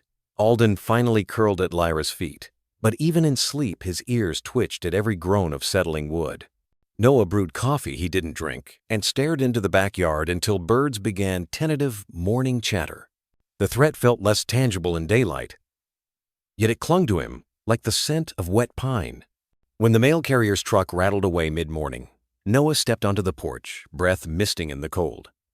The street was quiet, 2 quiet school buses already gone, commuters long at work. He opened the rusted mailbox. Among flyers and bills lay a manila envelope, no stamp, no return address, edges damp from the previous night's rain. His stomach turned. Inside, a single USB drive rattled. Nothing else but a white card the size of a business note. One sentence printed in stark black. "Silence protects us all." Noah's pulse thundered. He scanned the street, no passerby, no idling vehicle. He hurried inside, drew every curtain, and set the envelope on the kitchen table like a live grenade. Alden lifted his head, nostrils flaring as if he smelled the threat, etched in ink. Lyra read the card, lips paling. "What does that mean?" "It's intimidation," Noah said, though his voice shook. He plugged the USB into an old laptop reserved for Lyra's homework, isolating it from household networks the way reporters did in spy movies. A single folder appeared, labeled with today's date. Inside, nothing. 0 files. An empty mouth yawning at them. "It's a warning," he muttered. "They're telling us they're close enough to drop this in our mailbox whenever they want." Alden padded to his side, eyes trained on the blank screen as though expecting images to bloom any second. Faces. Evidence. Threats more explicit than words. Noah ejected the drive, sealed it in a plastic sandwich bag, wiped sweat from his brow. He grabbed his phone, dialing Detective Reeves with shaking fingers. "Morgan, it's Noah. Found a USB in my mailbox. Empty, but came with a message. Silence protects us all. Somebody was at the house last night." Alden sensed them. Reeves swore. "I'll send a cruiser for perimeter watch and pick up the drive. Don't touch anything else outside. Cameras are being installed today, fast-track order." Noah hung up, heart pounding against ribs. Lyra reached for Alden, burying her face into his neck. "They're trying to scare us away," she said, voice muffled by fur. "They want the ledger back," Noah replied. "They want us silent before Heller's mask cracks on live television." Alden stood, tail rigid, gaze fixed toward the front door. If fear tasted like copper in Noah's mouth, it tasted like fury on the dog's tongue. He barked on Sadeep, echoing Gand. Lyra startled, then steadied, stroking his head. Noah knelt, drawing both of them close. "Listen," he whispered. "Silence protects them, not us. We talk louder. We show evidence. We trust the people fighting with us." He looked toward the windows where sunlight began to pierce the gloom. "And we stay alert." A cruiser arrived within minutes. 2 officers canvassed the yard, found no footprints. The rain had washed everything. Clean Butt reported fresh tire tracks near the mailbox, tread patterns too new for neighborhood traffic. They collected the envelope, the drive, the threatening card, bagged them for prints. As the patrol car rolled away, Noah saw neighbors step onto porches, curious eyes following the scene. Gossip would spread. Good. Let watchful gazes multiply. Fear thrives in secrecy. Exposure burns it like sunlight through fog. Inside, Alden resumed his post by the window, but something had shifted. The pacing held purpose now, a guard on official duty. Lyra sat at the table, pencil poised above a sketch pad, drawing paw prints in a line that led to a shadowed house and a whispered threat. Her strokes were sure, deliberate artwork turned testimony. Noah downloaded security camera apps, scheduled installations, checked locks again. All day, he felt eyes on the house even when blinds were shut. But each time dread rose, he looked at Alden. Scarred sentinel, breathing promise into the silent spaces. That night, rain returned in soft whispers against the roof. Alden prowled once more, but less frantic, ears dipping at each new drip. When Lyra drifted to sleep on the couch, he lay beside her, a warm barricade against nightmares. Noah sat in the armchair, shotgun across his lap and loaded, safety on. Hope it would stay that way. He watched dog and child breathe together, and in their shared rhythm heard defiance louder than any threat slipped into a mailbox. Silence might protect those who bought it with fear, but in this house, paw prints spoke, whispers carried, and truth padded through the shadows on 4 determined legs, ready to drag every secret into the light. The house was quiet enough to hear the refrigerator cycle off when the digital clock on the stove shifted from 2:36 to 2:37 a.m. Rain had stopped an hour earlier, leaving the air dense with the smell of wet soil. Noah lay on the living room sofa, phone on his chest, half awake, waiting for Detective Reeves's promised text that extra patrols were in place. Upstairs, Lyra slept behind a barricade of stuffed animals. Alden sprawled at the foot of the staircase doorway to every room he meant to guard. A sudden click shattered the hush, so soft it might have been the house settling, except Alden's head shot up, ears knifing forward. Noah held his breath. Another sound followed, a metal moan from the kitchen window they'd locked and checked twice before bed. Alden rose, hackles spiking, a low growl gathering in his throat like gathering thunder. Noah swung his feet to the floor, blood roaring in his ears. He reached for the shotgun, leaning against the wall, unloaded but reassuring when glass creaked. A silhouette slipped through the raised window, landing cat-like on linoleum. Moonlight spilled enough to paint the intruder's outline. Medium build, hood pulled low, gloved hands. He moved toward the hallway, unaware the dog he'd underestimated had already vanished into the shadows. Alden's nails scarcely tapped the floor as he closed the distance. Noah opened his mouth to shout, but fear of startling Lyra strangled his voice. Instead, he flicked the shotgun's pump with a loud, hollow clack. The intruder froze, midway to the stairs, head whipping toward the sound. In that instant, Alden exploded from the dark, a missile of muscle and fury. The man barely got an arm up before 80-pound teeth and sinew hit him square in the torso. They crashed against the cabinets. Pots rattled like angry ghosts. The intruder hissed a curse and swung a fist wrapped in something metallic brass knuckles. The blow caught Alden's injured shoulder with a thud. Pain flashed across the dog's eyes, but he refused to release. He bit down harder. Blood spurted warm against sleek fur. The man screamed a raw, startled sound and slammed his knee into Alden's ribcage. Once, twice. The third strike connected with scar tissue from battles long past. Alden's body buckled, a whine strangled in his throat, but he kept his jaws locked until the taste of iron filled his mouth. Noah lunged forward, leveling the shotgun. "Let him go!" he barked, voice ragged.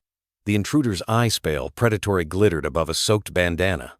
He yanked backward, twisting, sacrificing a piece of himself to the dog's teeth. A shoelace ripped, sneaker half free, blood spraying as fabric shredded. Alden stumbled, but snapped again, catching only air. The man bolted toward the kitchen window, one shoe flapping, red droplets painting the floor. Noah pulled the trigger click empty chamber, intentional, but the noise sent adrenaline rocketing through both men and dog. Before Noah could shove shells into the breach, the intruder vaulted the sill and vanished into the dripping darkness. Silence flooded back, pulsing with Noah's racing heart. He hurried to Alden, who stood trembling, teeth bared, front paw lifted as though the ground burned. Lyra's scream cut through the ceiling. Footsteps pounded. She appeared at the top of the stairs in her rocket, ship pajamas, eyes wide with terror. "Daddy?" Noah forced calm. "Stay there, honey. It's okay."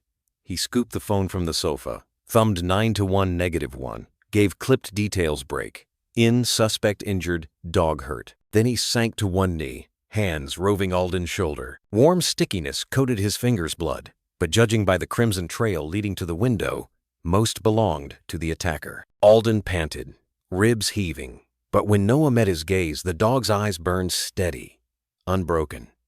He licked the man's arm once, as if apologizing for worrying him. Noah's throat tightened. "Good boy," he whispered, voice cracking. "You saved us again."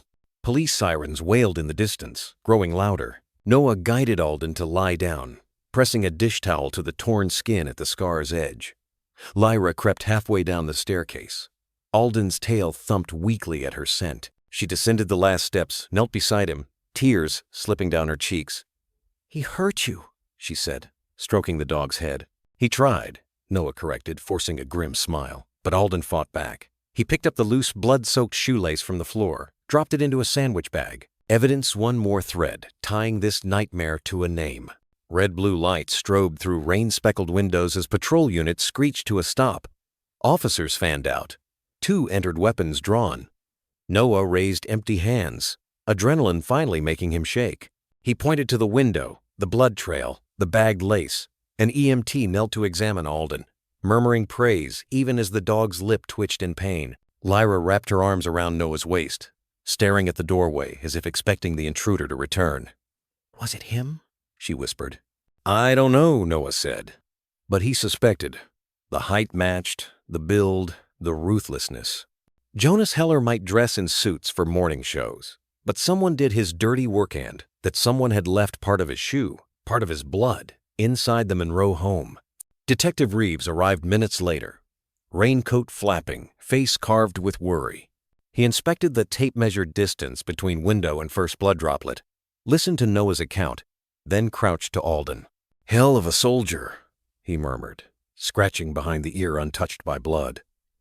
Alden leaned into the contact, eyelids fluttering though pain-etched lines around his muzzle. Reeves pocketed the shoelace bag. "Lab'll pull DNA. If it matches the bodyguard we arrested last week, we've got a direct link to Heller. If it's someone new, even better fresh domino to topple." Officers photographed gouges in the cabinet wood, droplets on linoleum, paw-shaped smears. One found the intruder's missing sneaker outside, abandoned near the hedge, tongue hanging like a torn confession. Blood pooled in its soul. Sunlight crept through clouds as the crime scene unit packed up. The broken window was boarded, the floor disinfected, but fear lingered like a stain no bleach could touch. Noah brewed coffee for the officers, hands finally steady. Lyra sat beside Alden on the living room rug. He rested his head in her lap, sighing each time her fingers traced calming circles through his coat. Reeves clapped Noah's shoulder. "Protective detail escalates to 24-hour watch. Heller's cornered, and cornered predators strike fast." Noah met his eyes, exhaustion giving way to steel. "Then we strike faster, huh?" He looked at Alden Old, wound reopened, but spirit unbroken, and at Lyra, who no longer trembled. In their battered living room at 5:19 a.m., resolve forged itself anew. The intruder had left more than a bloody shoelace. He'd left proof that fear could walk in, but it would never own this house while a dog with a soldier's heart stood guard. Outside, dawn bled peach across the horizon, washing night's shadows from porch and yard. Alden lifted his head, sniffed the cool, damp air, and decided for now the danger had slunk back to whatever burrow spawned it. His eyes drifted shut at last, trusting the humans he'd saved to keep watch while he dreamed of final battles yet to come. Detective Morgan Reeves stepped into the sterile hum of the crime lab bullpen, just as the analyst slid a fresh report from the printer. "We got a hit," she said, eyes bright with vindication. "Blood from the Monroe break-in matches Victor Brantformer Executive Protection for Bright Steps Foundation. Disappeared off payroll 3 months ago. Same week Eli Voss's name resurfaced." Reeves exhaled. Brant, ex-military, hand-to-hand instructor, record sealed after a bar fight homicide, overseas charges dropped for lack of witnesses. A man built for intimidation, hired to keep secrets quiet. And now his DNA lay inside a suburban kitchen, bitten out by a retired war dog. "Ping his phone," Reeves ordered. "Last known address, credit activity, traffic cams, everything." Phones began chirping around the room as detectives mobilized. By dusk, SWAT cornered Brant outside a self-storage facility 30 miles south, engine running, trunk already packed. He surrendered without gun forays flat, expression Borettas if arrest were an inconvenience, not defeat. The bloody gash on his ankle, hastily bandaged, confirmed the lab's match. Alden's imprint still raw and angry beneath the gauze. Interrogation started the moment he was booked. Brant sat with arms loose, shoulders relaxed, like a man who'd spent years perfecting stillness. Reeves entered the room, case file thick as a dictionary, photos of the seller tacked on the wall behind him, the teddy bear, the shoes, the ledger page. Brant's gaze slid over them without a flicker. "We know Jonas Heller pays you," Reeves began, voice low. "We know you entered the Monroe residence. Tell me why." Silence. Reeves flipped a photo onto the table. Lyra's bruised wrist after the attempted abduction. 8-year-old girl. Does she scare you that much? Brant blinked once. "So here's what happens," Reeves continued. "You talk, maybe you see daylight again before you die. You stay quiet, you go down for assault, burglary, conspiracy to traffic minors' felonies, stacked to the ceiling. Heller will forget your name the moment you're cuffed." Still nothing. Brant's lips curved in a faint, almost pitying smile, like a priest forgiving someone else's sins. Reeves slammed both palms on the metal table, rage lancing through months of bureaucratic stonewalling. "Kids are missing!" he hissed. "We found their shoes in a grave you people built." "A dog bled to save that girl. And he'll heal. Will you?" Brant's gaze sharpened finally, but he leaned back, folding arms. The message was clear. He feared someone far more than prison walls. Across town, the Monroe house felt smaller again, each creak magnified by memory of boots on linoleum. Yet calm had returned to Lyra's voice. She sat at the coffee table, colored pencils fanned like fragile weapons, and drew. First came the cabin. Moss, laden roof, crooked door, hatch etched in dark strokes. Next, she shaded a figure the man from the alley, and the break in broad shoulders, face hidden beneath a hood, one shoe missing, blood seeping from ankle. She pressed the red pencil so hard the tips snapped. She sharpened it and began anew. Alden in mid-leap, mouth open, teeth bared, body arcing like a comet of righteous fury. She colored his eyes last deep, unwavering brown, and added a slash of crimson where his scar tore open again. She did not draw fear on the girl hiding behind him. Instead, she sketched courage in clenched fists, tiny but unbreakable. Noah watched from the doorway, mug cooling in his hands. "You don't have to draw it if it hurts," he said. Lyra kept shading. "It hurts more when it stays inside." He nodded, swallowing his own hurt, and placed a new stack of paper beside her. "Then draw everything. We'll give copies to the detectives." She glanced at Alden lying nearby, stitches lining his shoulder, plastic cone discarded because the vet trusted his discipline. He lifted his head at her gaze, tail thumping softly. She whispered, "You're a hero." And he answered with a slow blink that said he'd do it again. Stitches, or worse. At the precinct, Reeves ended the interrogation, stepping into the hall where Captain Ortega awaited. "Not a word," Reeves muttered. "He's banking on a bigger shield," Ortega said. "Then we break the shield." Reeves headed to evidence. Technicians had finished dusting Brant's confiscated SUV.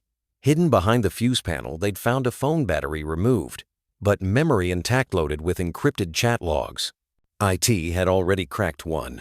Coordinates, coded schedules, references to product transfers. Dates coincided with ledger shipments. "Enough for a warrant on Heller's main office," Ortega murmured. Reeves allowed himself a thin smile. And enough to hold Brant until he realizes silence protects no one. Night settled over the Monroes. Police cruisers idled at each end of the street, headlights washing dew-silver lawns. Noah closed curtains against the strobing red-blue. Lyra finished her last drawing. A circle of faceless children holding hands around a glowing doorway while Alden stood as gatekeeper. She taped it to her wall above the bed. Rain began again, gentle this time.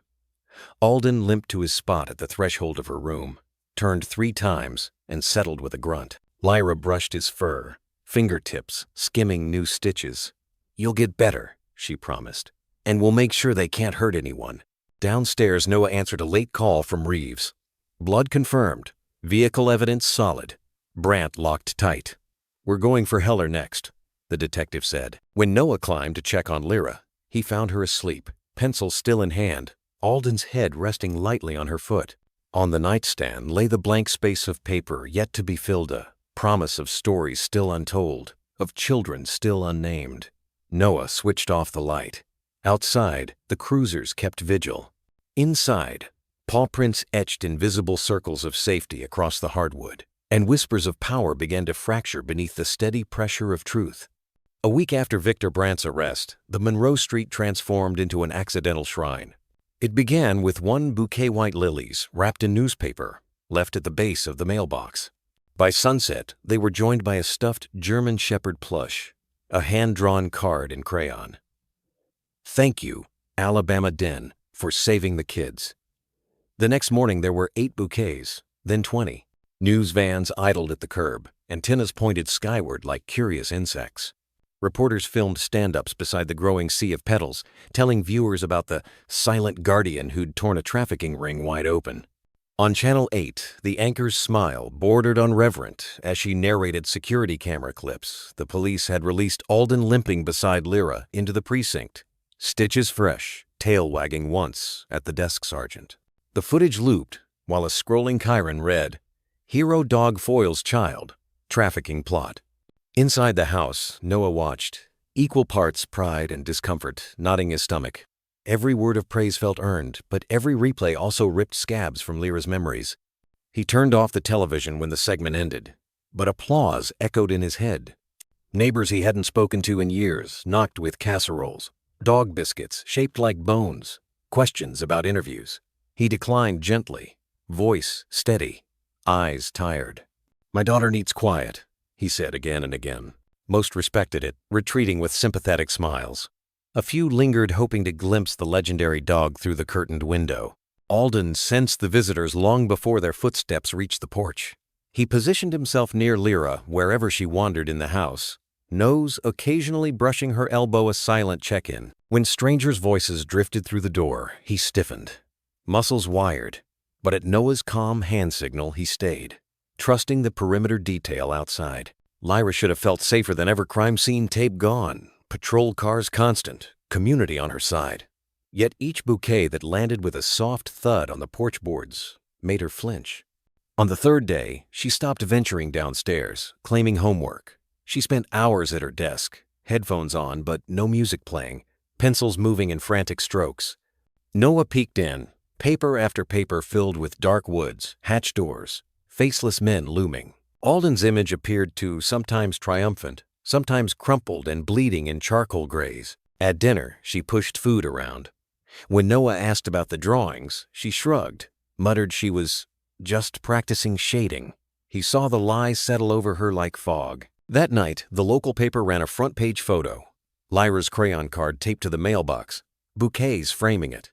The headline, "Hometown Thanks K9 Savior." Beneath, a smaller line, "Family requests privacy." Readers praised the Monroes in comment threads, called for Alden to receive a medal.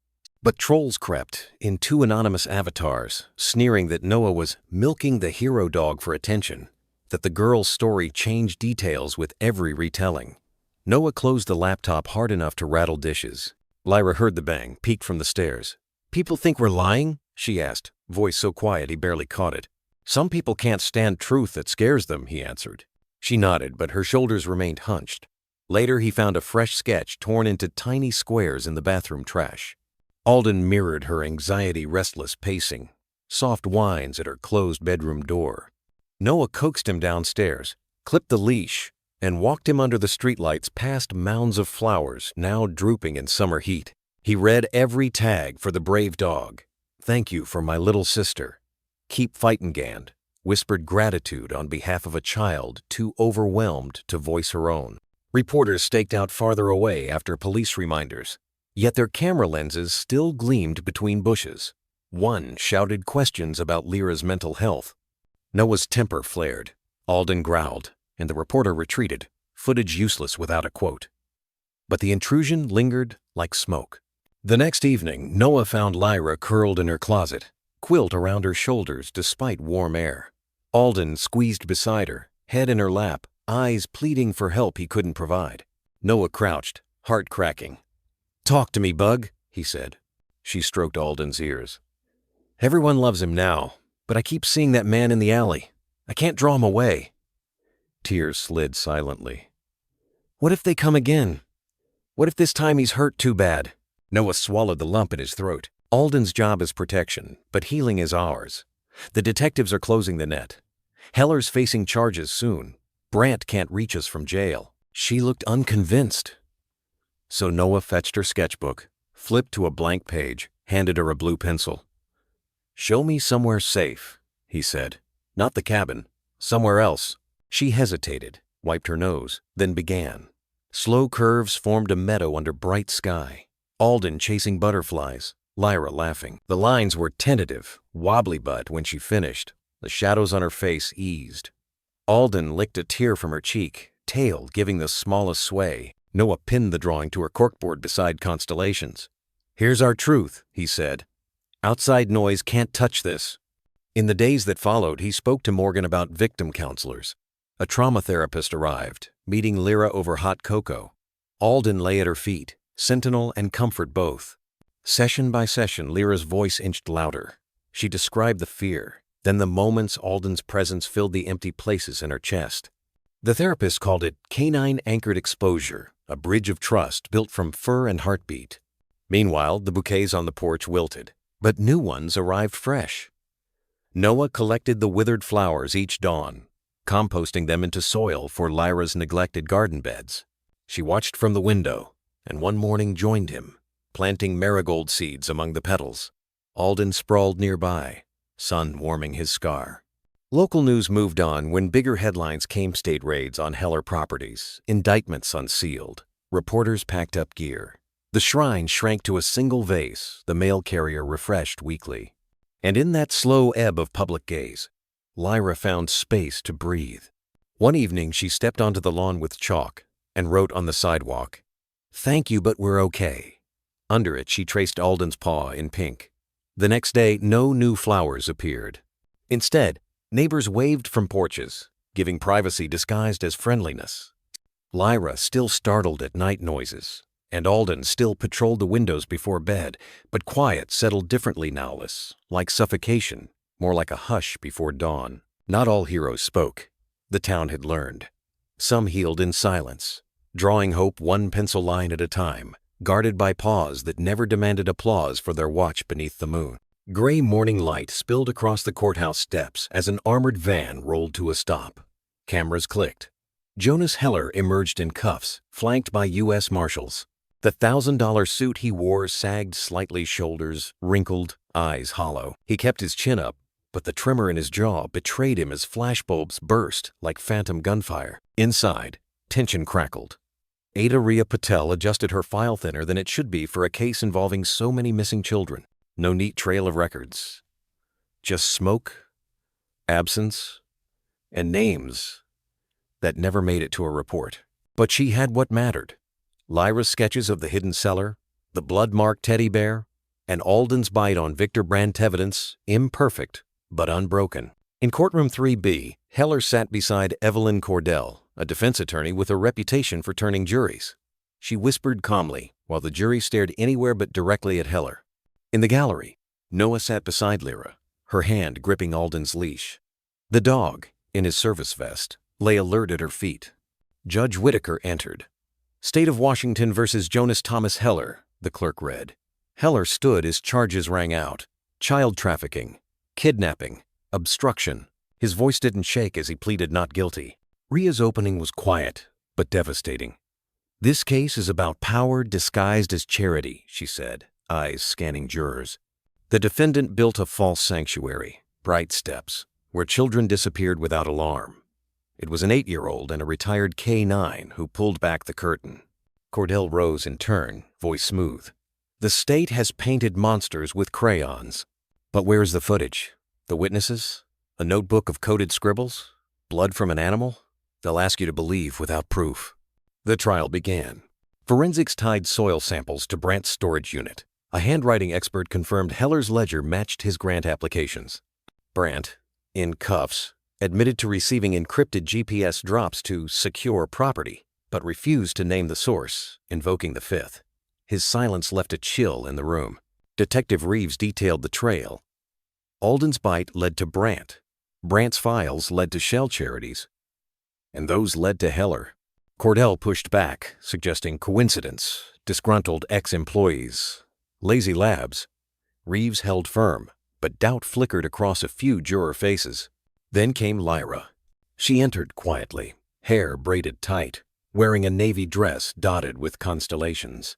Her sketchbook was clutched like a shield. Alden walked beside her, his step slow but certain, vest snug over his chest. The judge addressed her gently. "Miss Monroe, you may use your drawings as testimony." Rhea knelt beside the stand instead of towering above it. "Lyra, when you're ready." Page 1. A rainy alley. A small girl, eyes wide with fear. Behind her Heller, drawn with jagged teeth and a smile too wide. The gallery gasped. Cordell objected. "Imagination, not evidence." Overruled. Next, the moss-covered cabin. A trapdoor cracked open. Shoes scattered like autumn leaves. Alden's silhouette at the entrance. The room stilled. Final drawing. A hooded man and Heller standing together. The hooded figure's ankle dripped red. Alden mid-leap. Lyra in the corner, safe but watching. Cordell objected again. questioning corroboration. This assumes association not yet proven, Rhea replied calmly. Her memory is her own. The court allowed this medium for a reason. The judge overruled. Cordell softened her tone for cross-examination. Lyra, did anyone tell you what to draw? Maybe your dad? Or Officer Reeves? Silence. Lyra didn't speak, but her eyes did. Calm. Clear. She turned her sketchbook slightly away. Alden lifted his head. Cordell stepped back without realizing. Objection badgering, Rhea snapped. Sustained. Cordell muttered. No further questions. Lyra descended the stand. The jury watched her walk back to her seat, small hand brushing Alden's back. As she sat, Judge Whitaker said, "Let the record reflect. Exhibits 52 through 55. Visual testimony by minor witness, Lyra Monroe. The blood-stained teddy bear followed, sealed in evidence. Found beside shoes belonging to Mason Towns, missing at age 9, Rhea stated. The courtroom fell breathless. Outside, headlines buzzed. The child who drew justice. Inside, doubt cracked further. Cordell's defense team paraded glowing character, witnesses, mayors, athletes, even scholarship recipients. This is not the man described, they said. But that night, everything shifted. Reeves called Patel. We got it. Shell Company hard drives. Matched the notebook exactly. Wire. Transfers. Heller's login. Digital confirmation. Cold and clean. The next morning, Heller's tie was crooked. Sweat beaded his temples. He looked older, smaller. As deliberations began, the courthouse swelled with quiet chaos. Outside, families held photos of lost children. Posters read, "Dogs don't lie," and "Children remember." Someone handed Lyra a white carnation. Noah paced.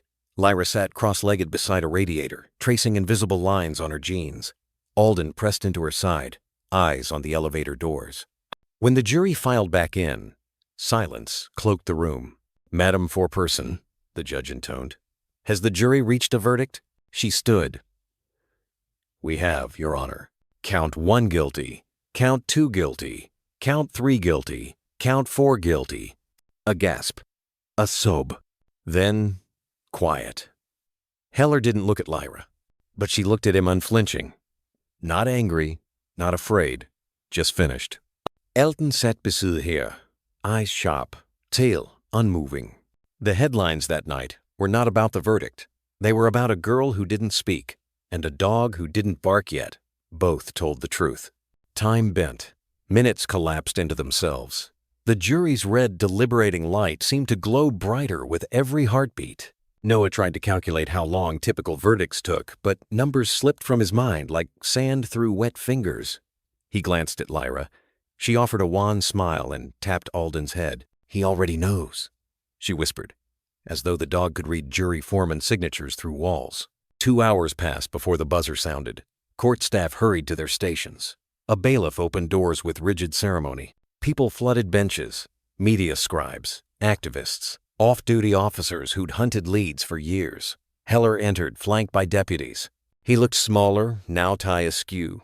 Complexion sallow, but his eyes scanned the gallery with flickers of defiance, searching for sympathy he no longer commanded. "All rise," the clerk intoned. Judge Whitaker took his seat, gavel poised. "Miss Foreperson, has the jury reached a unanimous verdict?" A woman in a navy blazer stood, paper trembling in her grasp. "We have, Your Honor." She handed the envelope to the bailiff, who carried it like fragile glass to the bench.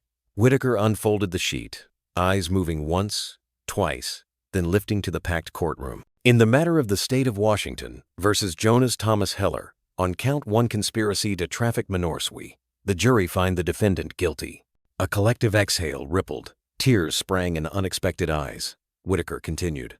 On count 2 kidnapping in the first degree, guilty. Count 3, endangering the welfare of a child, guilty. Count 4, obstruction of justice, guilty. Lyra's hand shot to her mouth. Noah felt his knees nearly buckle, but Alden's steady weight against his leg grounded him. Across the aisle, Rhea closed her eyes in brief relief. Heller stared forward, lips pressed white, the verdict striking like successive hammer blows. Whitaker cleared his throat. sentencing to follow immediately. Legal counsel approached. The judge conferred with both sides, then addressed the room. Given the severity and pattern of crimes, and pursuant to RCW statutes, the court sentences Jonas Thomas Heller to life imprisonment without possibility of parole. No audible cheer erupted, only stunned silence broken by quiet sobs. Outside, a roar rose as word spread via reporters' phones. Children remember banners lifted higher.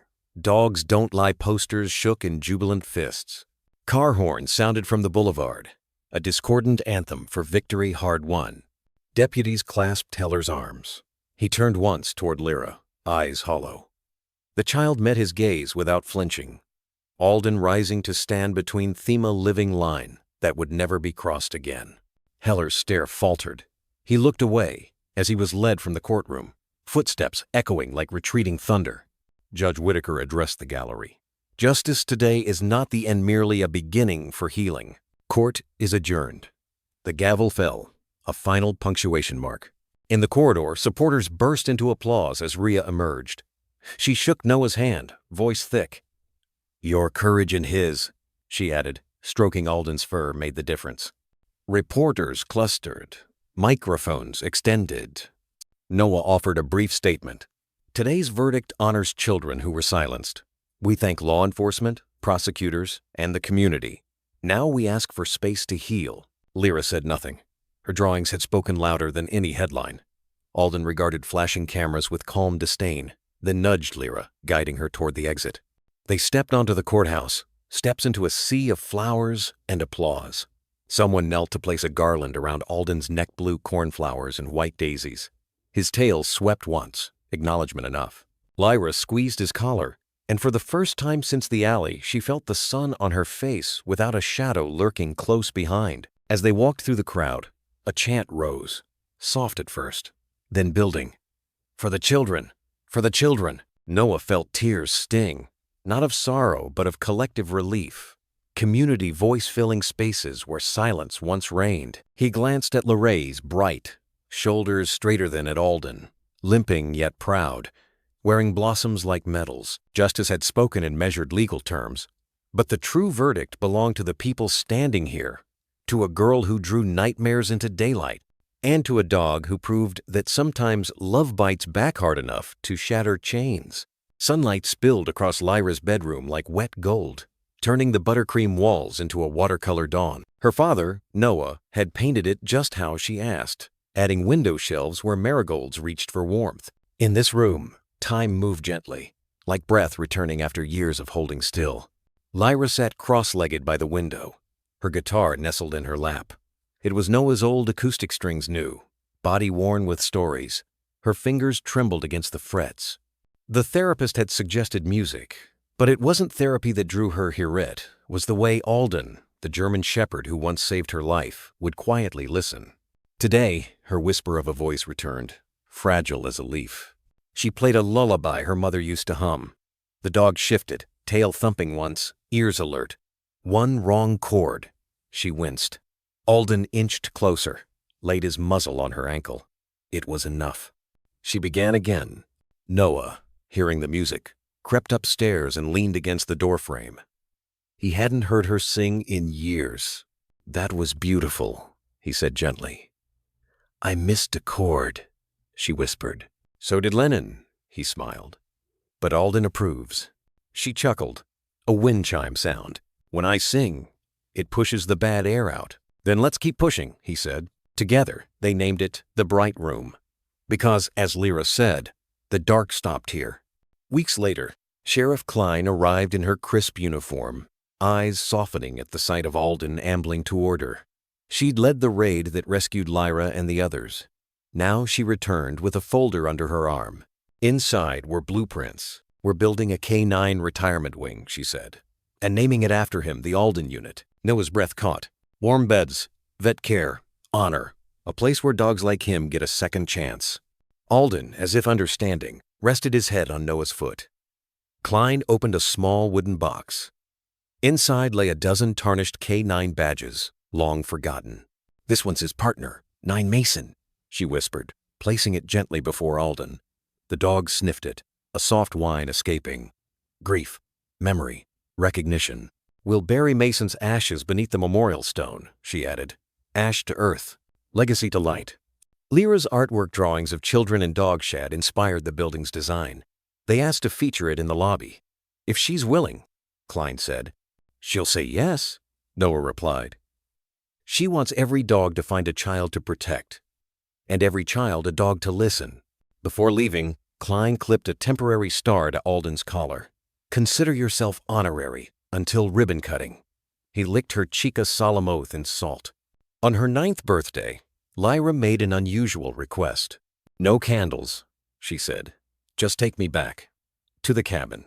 We never really said goodbye. That afternoon they drove into the pine woods. Lyra clutched a velvet pouch of dried petals. For the children, she murmured. The trailhead still bore faded police tape. The cabin, half collapsed, slouched under moss. But Lyra didn't flinch. She walked inside, guided by sunlight spearing through broken slats.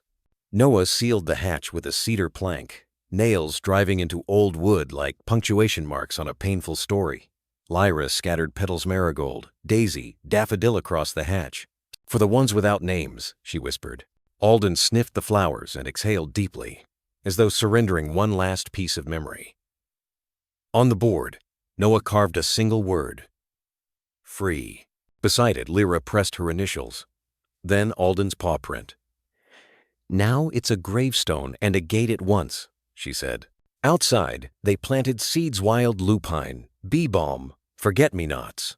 Lyra poured water from her canteen. Sunlight refracted through the droplets like tiny rainbows vanishing into soil. No photos, she told Noah. This is just for us. On the walk back, she hummed her lullaby. Alden's ears twitched. Noah joined in. Harmony, quiet, and sure. When they reached the truck, Lyra paused. I made a wish anyway, she said softly. That the flowers grow taller than the cabin, so nothing ugly shows. Oh, Ben, and for Alden's dreams to stay clear. Noah nodded, voice thick. I'll help make both come true. Back home, they skipped cake candles and ate honey slices on the porch. Lyra sang between bites, her feet bare, Alden's head resting on them like a sentry at peace. Music grew in the bright roomfolk tunes. New songs Lyra composed about silent dogs in cabins whispering secrets. One day, she sang at a local concert. Alden lay by the stage. When she finished, the audience wept not for perfection, but for the bravery inside each note. Weeks later, the first bricks were laid at the Alden unit. Lyra's drawings lined the lobby. Noah read the inscription at the memorial.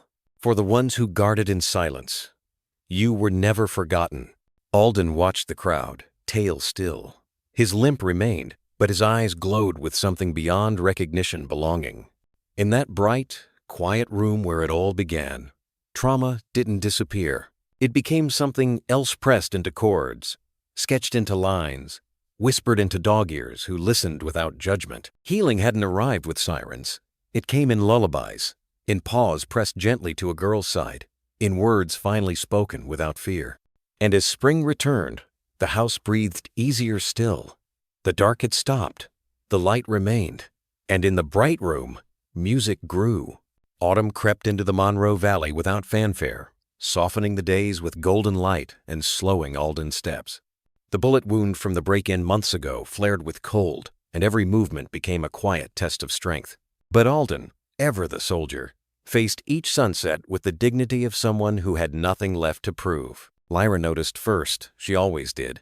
She began sleeping beside him on the floor, her quilt spread near the hearth. Noah captured the moment before sunrise. Girl and dog breathing as one, her small hand curled in his thick fur. That image joined dozens of clips Noah had been recording since the trial videos titled The Dog Who Gave Everything. But the story wasn't about a savior anymore. It was about slowing down, about trading strength, about love. One afternoon, Lyra rested her cheek on Alden's shoulder and whispered, "You can slow down if you want. Heroes get rest breaks." Alden thumped his tail in reply his version of "thank you." Nights grew longer. Lyra strummed lullabies by firelight, her voice stronger now, clear and certain. One evening, as rain painted soft rhythms on the windows, she whispered, "Sleep, brave heart." and Alden's eyes drifted shut.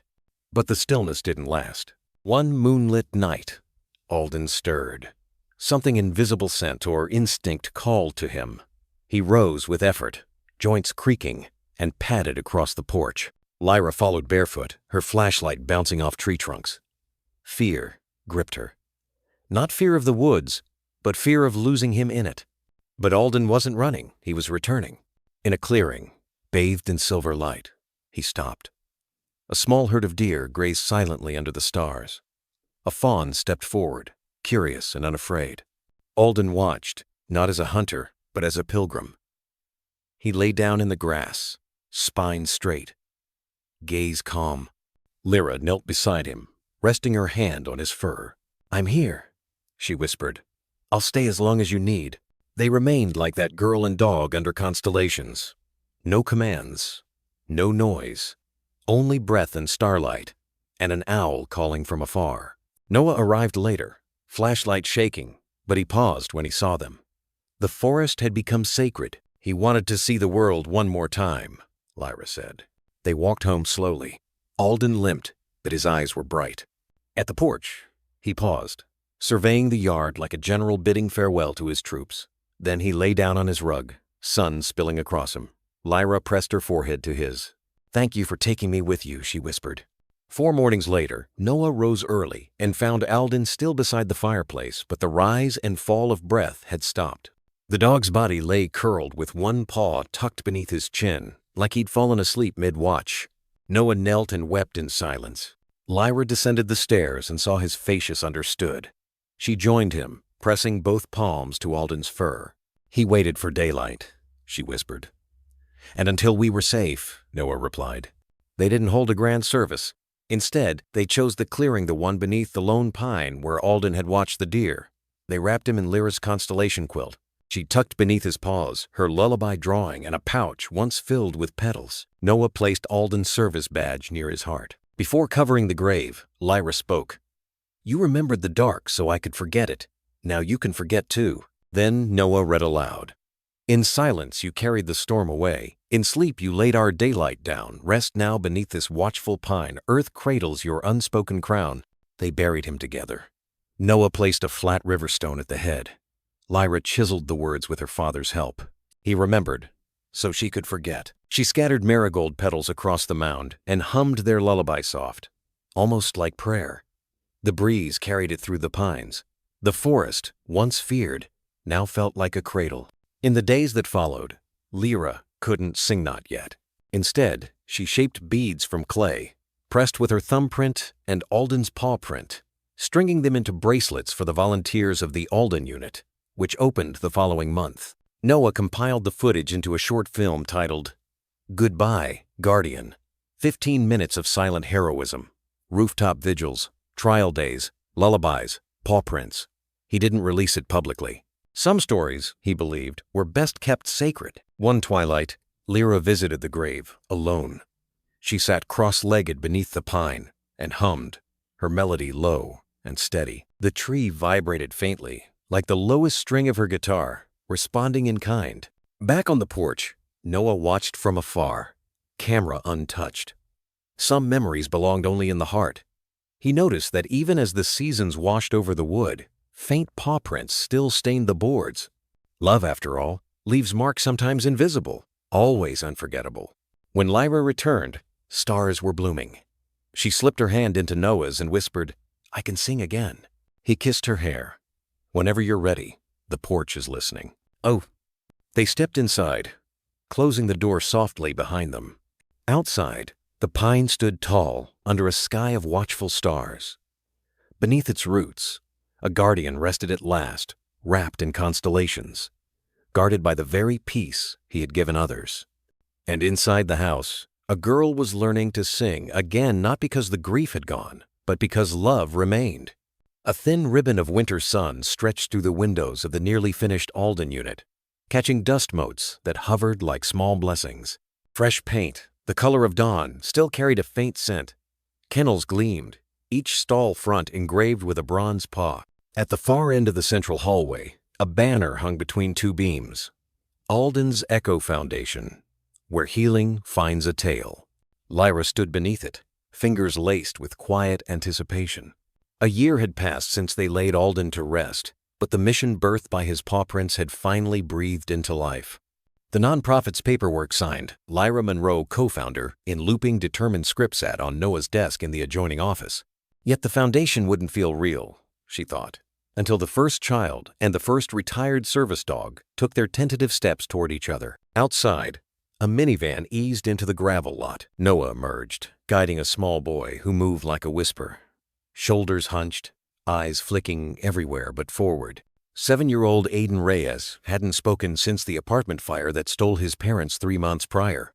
The foster system labeled him selective mute, though therapists suspected trauma had welded his words shut. Beside them walked Deputy Ortiz, leash in hand. On the other end, a stocky German Shepherd mix missing his left eye, fur peppered with gray around the muzzle. Milo had sniffed out explosives for a decade before shrapnel cost him peripheral vision and his career.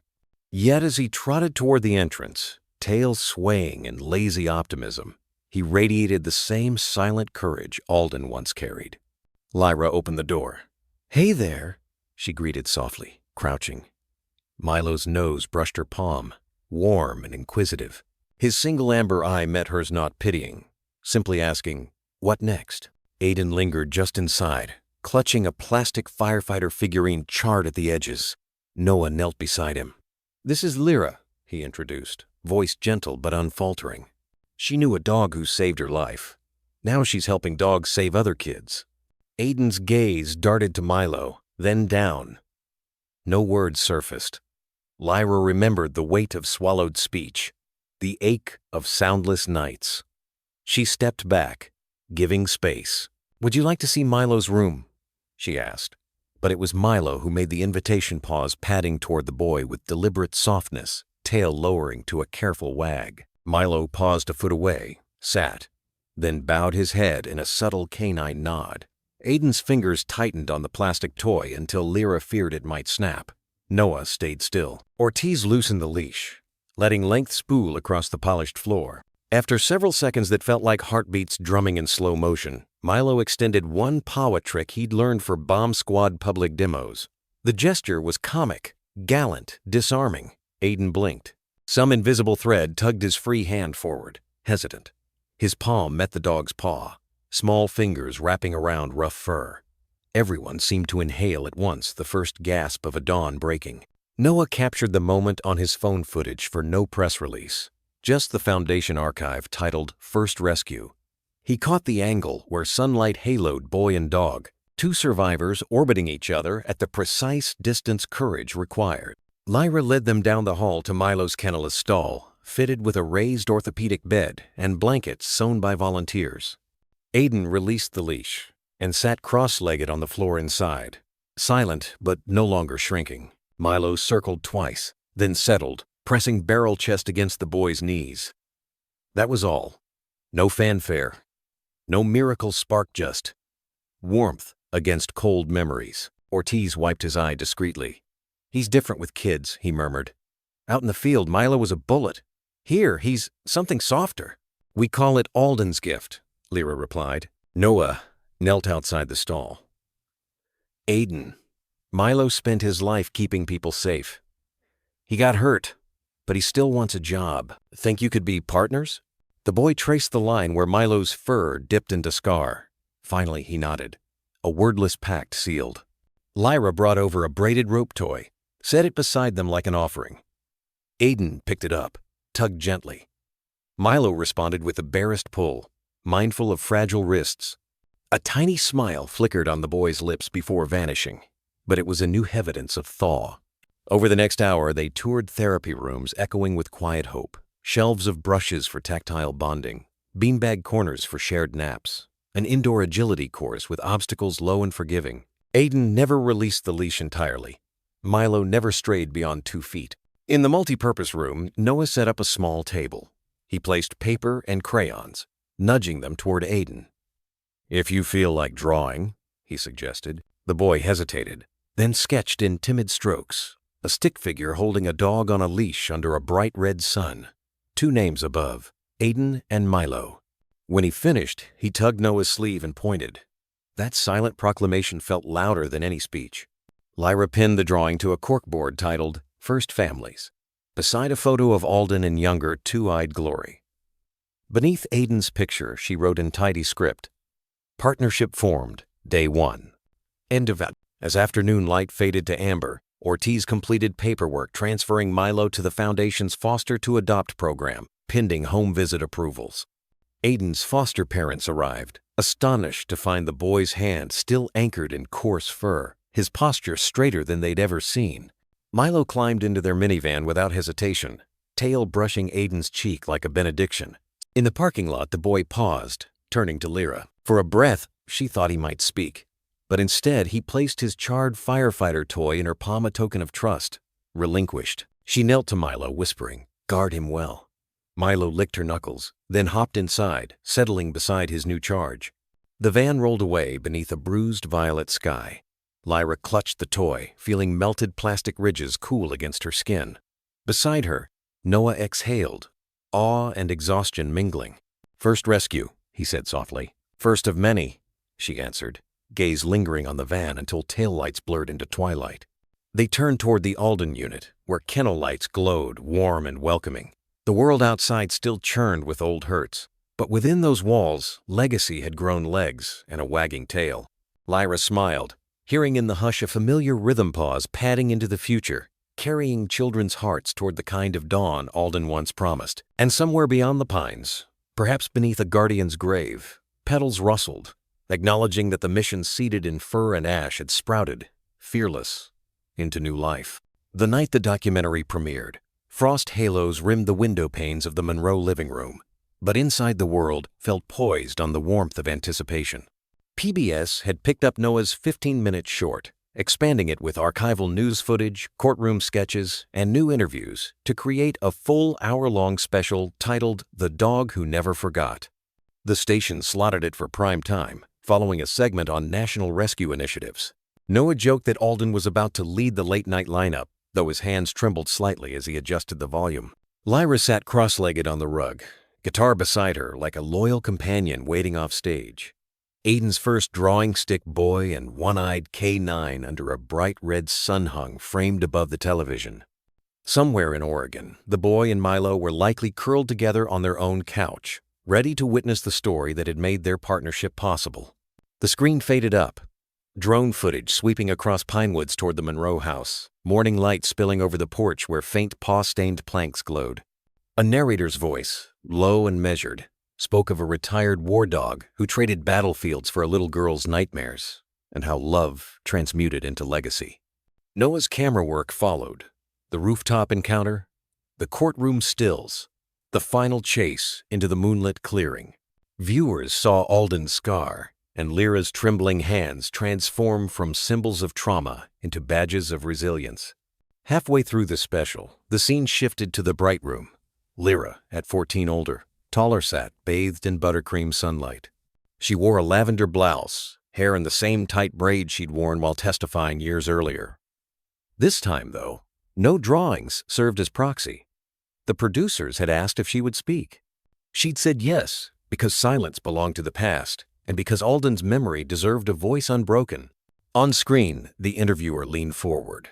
"Lyra, if Alden were here now and you could tell him one thing, what would it be?" She inhaled media lights glinting off the silver paw pendant at her throat and answered without trembling. "I'd tell him he turned my fear into a map toward hope, and that when I felt voiceless, he remembered for me until I could remember out loud." Oh. In the living room, Lyra's cheeks flushed, hearing her recorded words. Noah squeezed her shoulder. She watched herself recount the cabin discovery, the courtroom hush, Alden's final vigil. But the tale no longer clawed at her lungs. It rolled smooth, polished by years of healing and song. When the segment shifted to Aiden and Milo chasing autumn leaves on a Portland beach, Lyra laughed softly. She hadn't seen that footage. Milo bounded through foam, one eye bright. Aiden sprinting beside him, mouth open in a silent shout of joy. Their footprints and paw prints crisscrossed wet sand, evidence that pain can outrun itself if given loyal company. The documentary closed with a shot of Alden's Riverstone grave beneath the pine, marigolds blooming defiantly around it. Lyra's lullaby, recorded in a studio, with gentle acoustic accompaniment played over the credits. Her voice carried warmth and tinge of raw wonder. Sleep, brave heart. The dawn is nothing new. Dream your sky. I'll learn to guard it too. As the last note faded, Noah muted the television. The room held a charged quiet, like the hush after a storm when every leaf listens to its own heartbeat. Lyra blinked, unsure whether to cry or grin. Noah solved the dilemma. He wrapped her in an embrace equal parts fatherly pride and shared release. They didn't have to wait long for the world's reply. Before bedtime, the Foundation's email pinged. By dawn, the server nearly groaned under digital weight. Subject line stacked with urgency. Retired Marine. Therapy dog trainer how? Can I help? Survivor of trafficking want to sponsor a kennel. My K9 partner needs a purpose after retirement. Do you match handlers too? Messages arrived from Kansas barns and Manhattan apartments, from school counselors in Texas to quilters in Maine offering handmade blankets for dogs. One email from a mother in Alabama whose daughter had stopped speaking after a car accident simply read, "Thank you for giving me a new kind of hope." Physical letters followed, addressed to Alden's Echo Foundation, Evergreen Valley, Washington. The mail carrier delivered them in canvas Saks envelopes, scented with lavender or marked by fingerprints of crayon. Lyra opened each carefully, cataloging offers in a ledger. Volunteer groomers, veterinary interns, donors pledging monthly support. One child mailed $2 in quarters and a note. For Millow's food or other dogs. Sorry, it's not much. Lyra wept, then framed the letter above her desk. Press requests flooded into radio shows, podcasts, a national morning program. Noah guarded Lyra's schedule fiercely, picking interviews that focused on the dogs, not sensational past headlines. In one broadcast, Lyra explained the pairing process. Retired K9S evaluated for temperament. Children referred by therapists.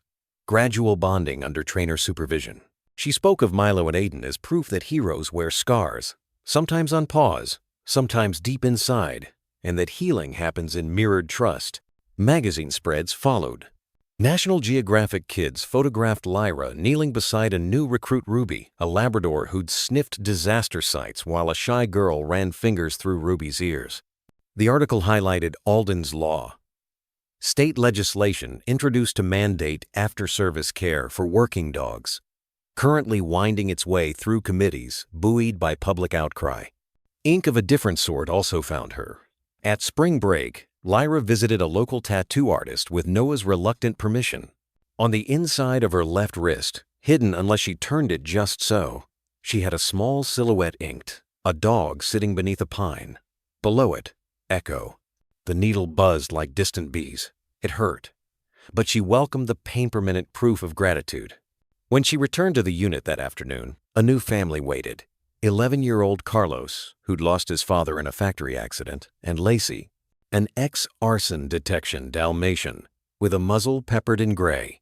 Lyra knelt, wrist still bandaged, and guided the boy's trembling fingers to Lacey's spotting. The dog leaned forward, licking salt tears before they could fall. And another rescue quietly began. Late that night, Lyra sat alone in the bright room, responding to messages. Beside her, a box overflowed with letter sync on paper, trembling confessionals from strangers. She selected a navy envelope adorned with silver paw stickers.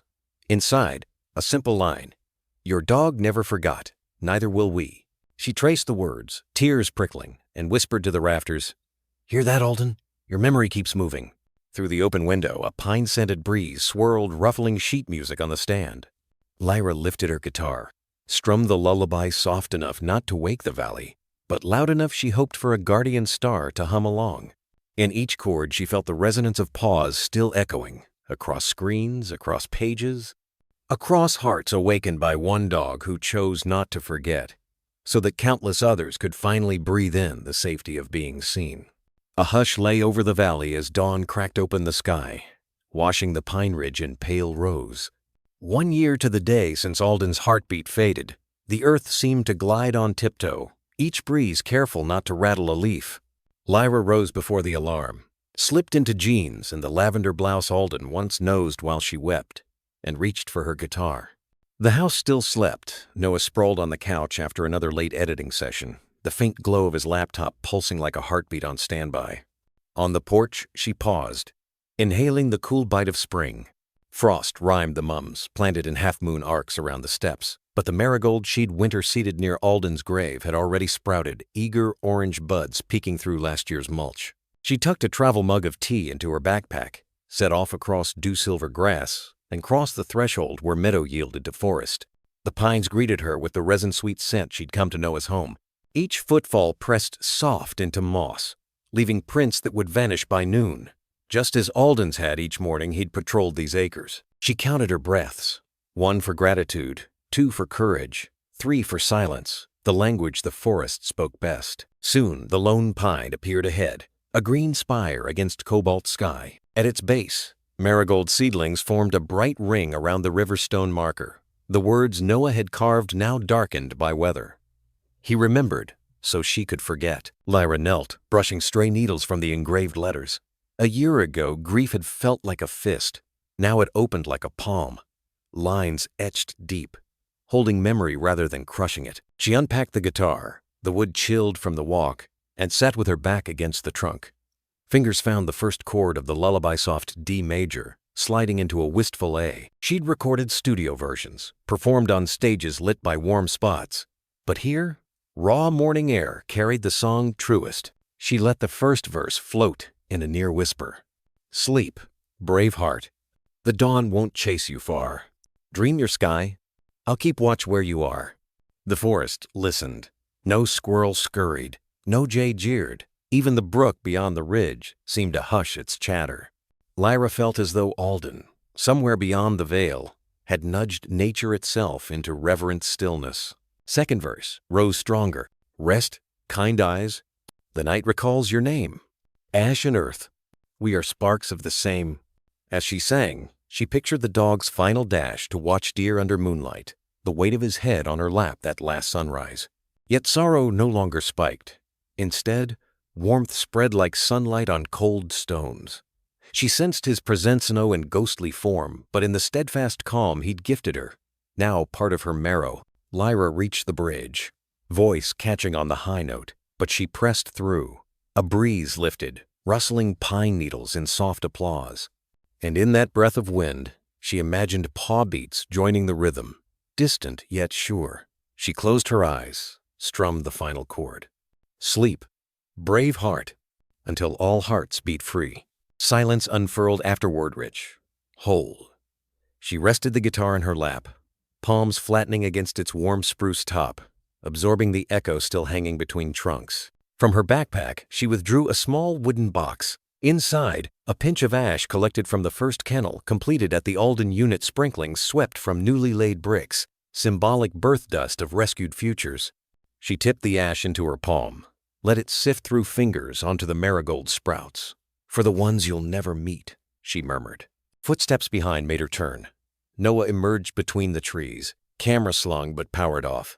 He raised a thermos in greeting. You started without me, he teased, but his eyes shone. I sang to the trees, she replied.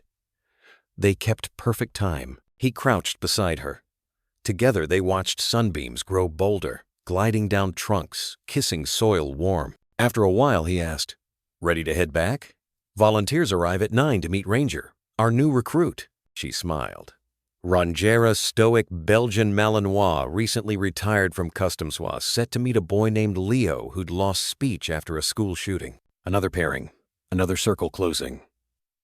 Yeah, she said, standing, slinging guitar over shoulder. Before leaving, she pressed 2 fingers to the riverstone, then to her heart a salute and promise. Noah joined, and for a heartbeat they stood in silent benediction. Father and daughter shadowed by a pine that guarded not grief but gratitude. As they turned down the trail, wind ruffled their hair, carrying her lullaby's refrain into the canopy. Somewhere it mingled with morning birdsong, threading through needles, embedding in bark. The forest, content, answered in hush. Back at the clearing's edge, Lyra looked over her shoulder one last time. Sunlight had fully claimed the gravesite. Marigold buds glowed like tiny suns, ash glimmering between leaves. She felt the world settle full circle. She whispered, "Thank you, Guardian," and stepped into the future, harmony lingering in every silent beat of wings above. If Alden's journey leaves us with anything, it's the quiet reminder that real courage often walks on four legs and wags its tail when we're too tired to lift our own heads. German Shepherds seem to embody that truth, loyal to a fault, tuned to our heartbeats, and ready I'll waste o' shoulder a bit of our burden. Yet the breed is only a mirror. Every dog, from a Malinois to a mixed-breed mutt, holds the same promise of steadfast companionship when we choose to meet them halfway. If today's story stirred memories of a cold nose nudging your hand or paws padding behind you in the hallway, you might enjoy a gentle little guide. I found that offers simple ways to deepen that bond, things like slow walks with space to sniff and 5-minute massages for stiff hips. It's tucked away on the American Humane website. Just search for their free Connect with Your Dog booklet whenever you have a quiet moment and a cup of tea. Give it a look. If it feels right, your dog will tell you the rest. Tail first.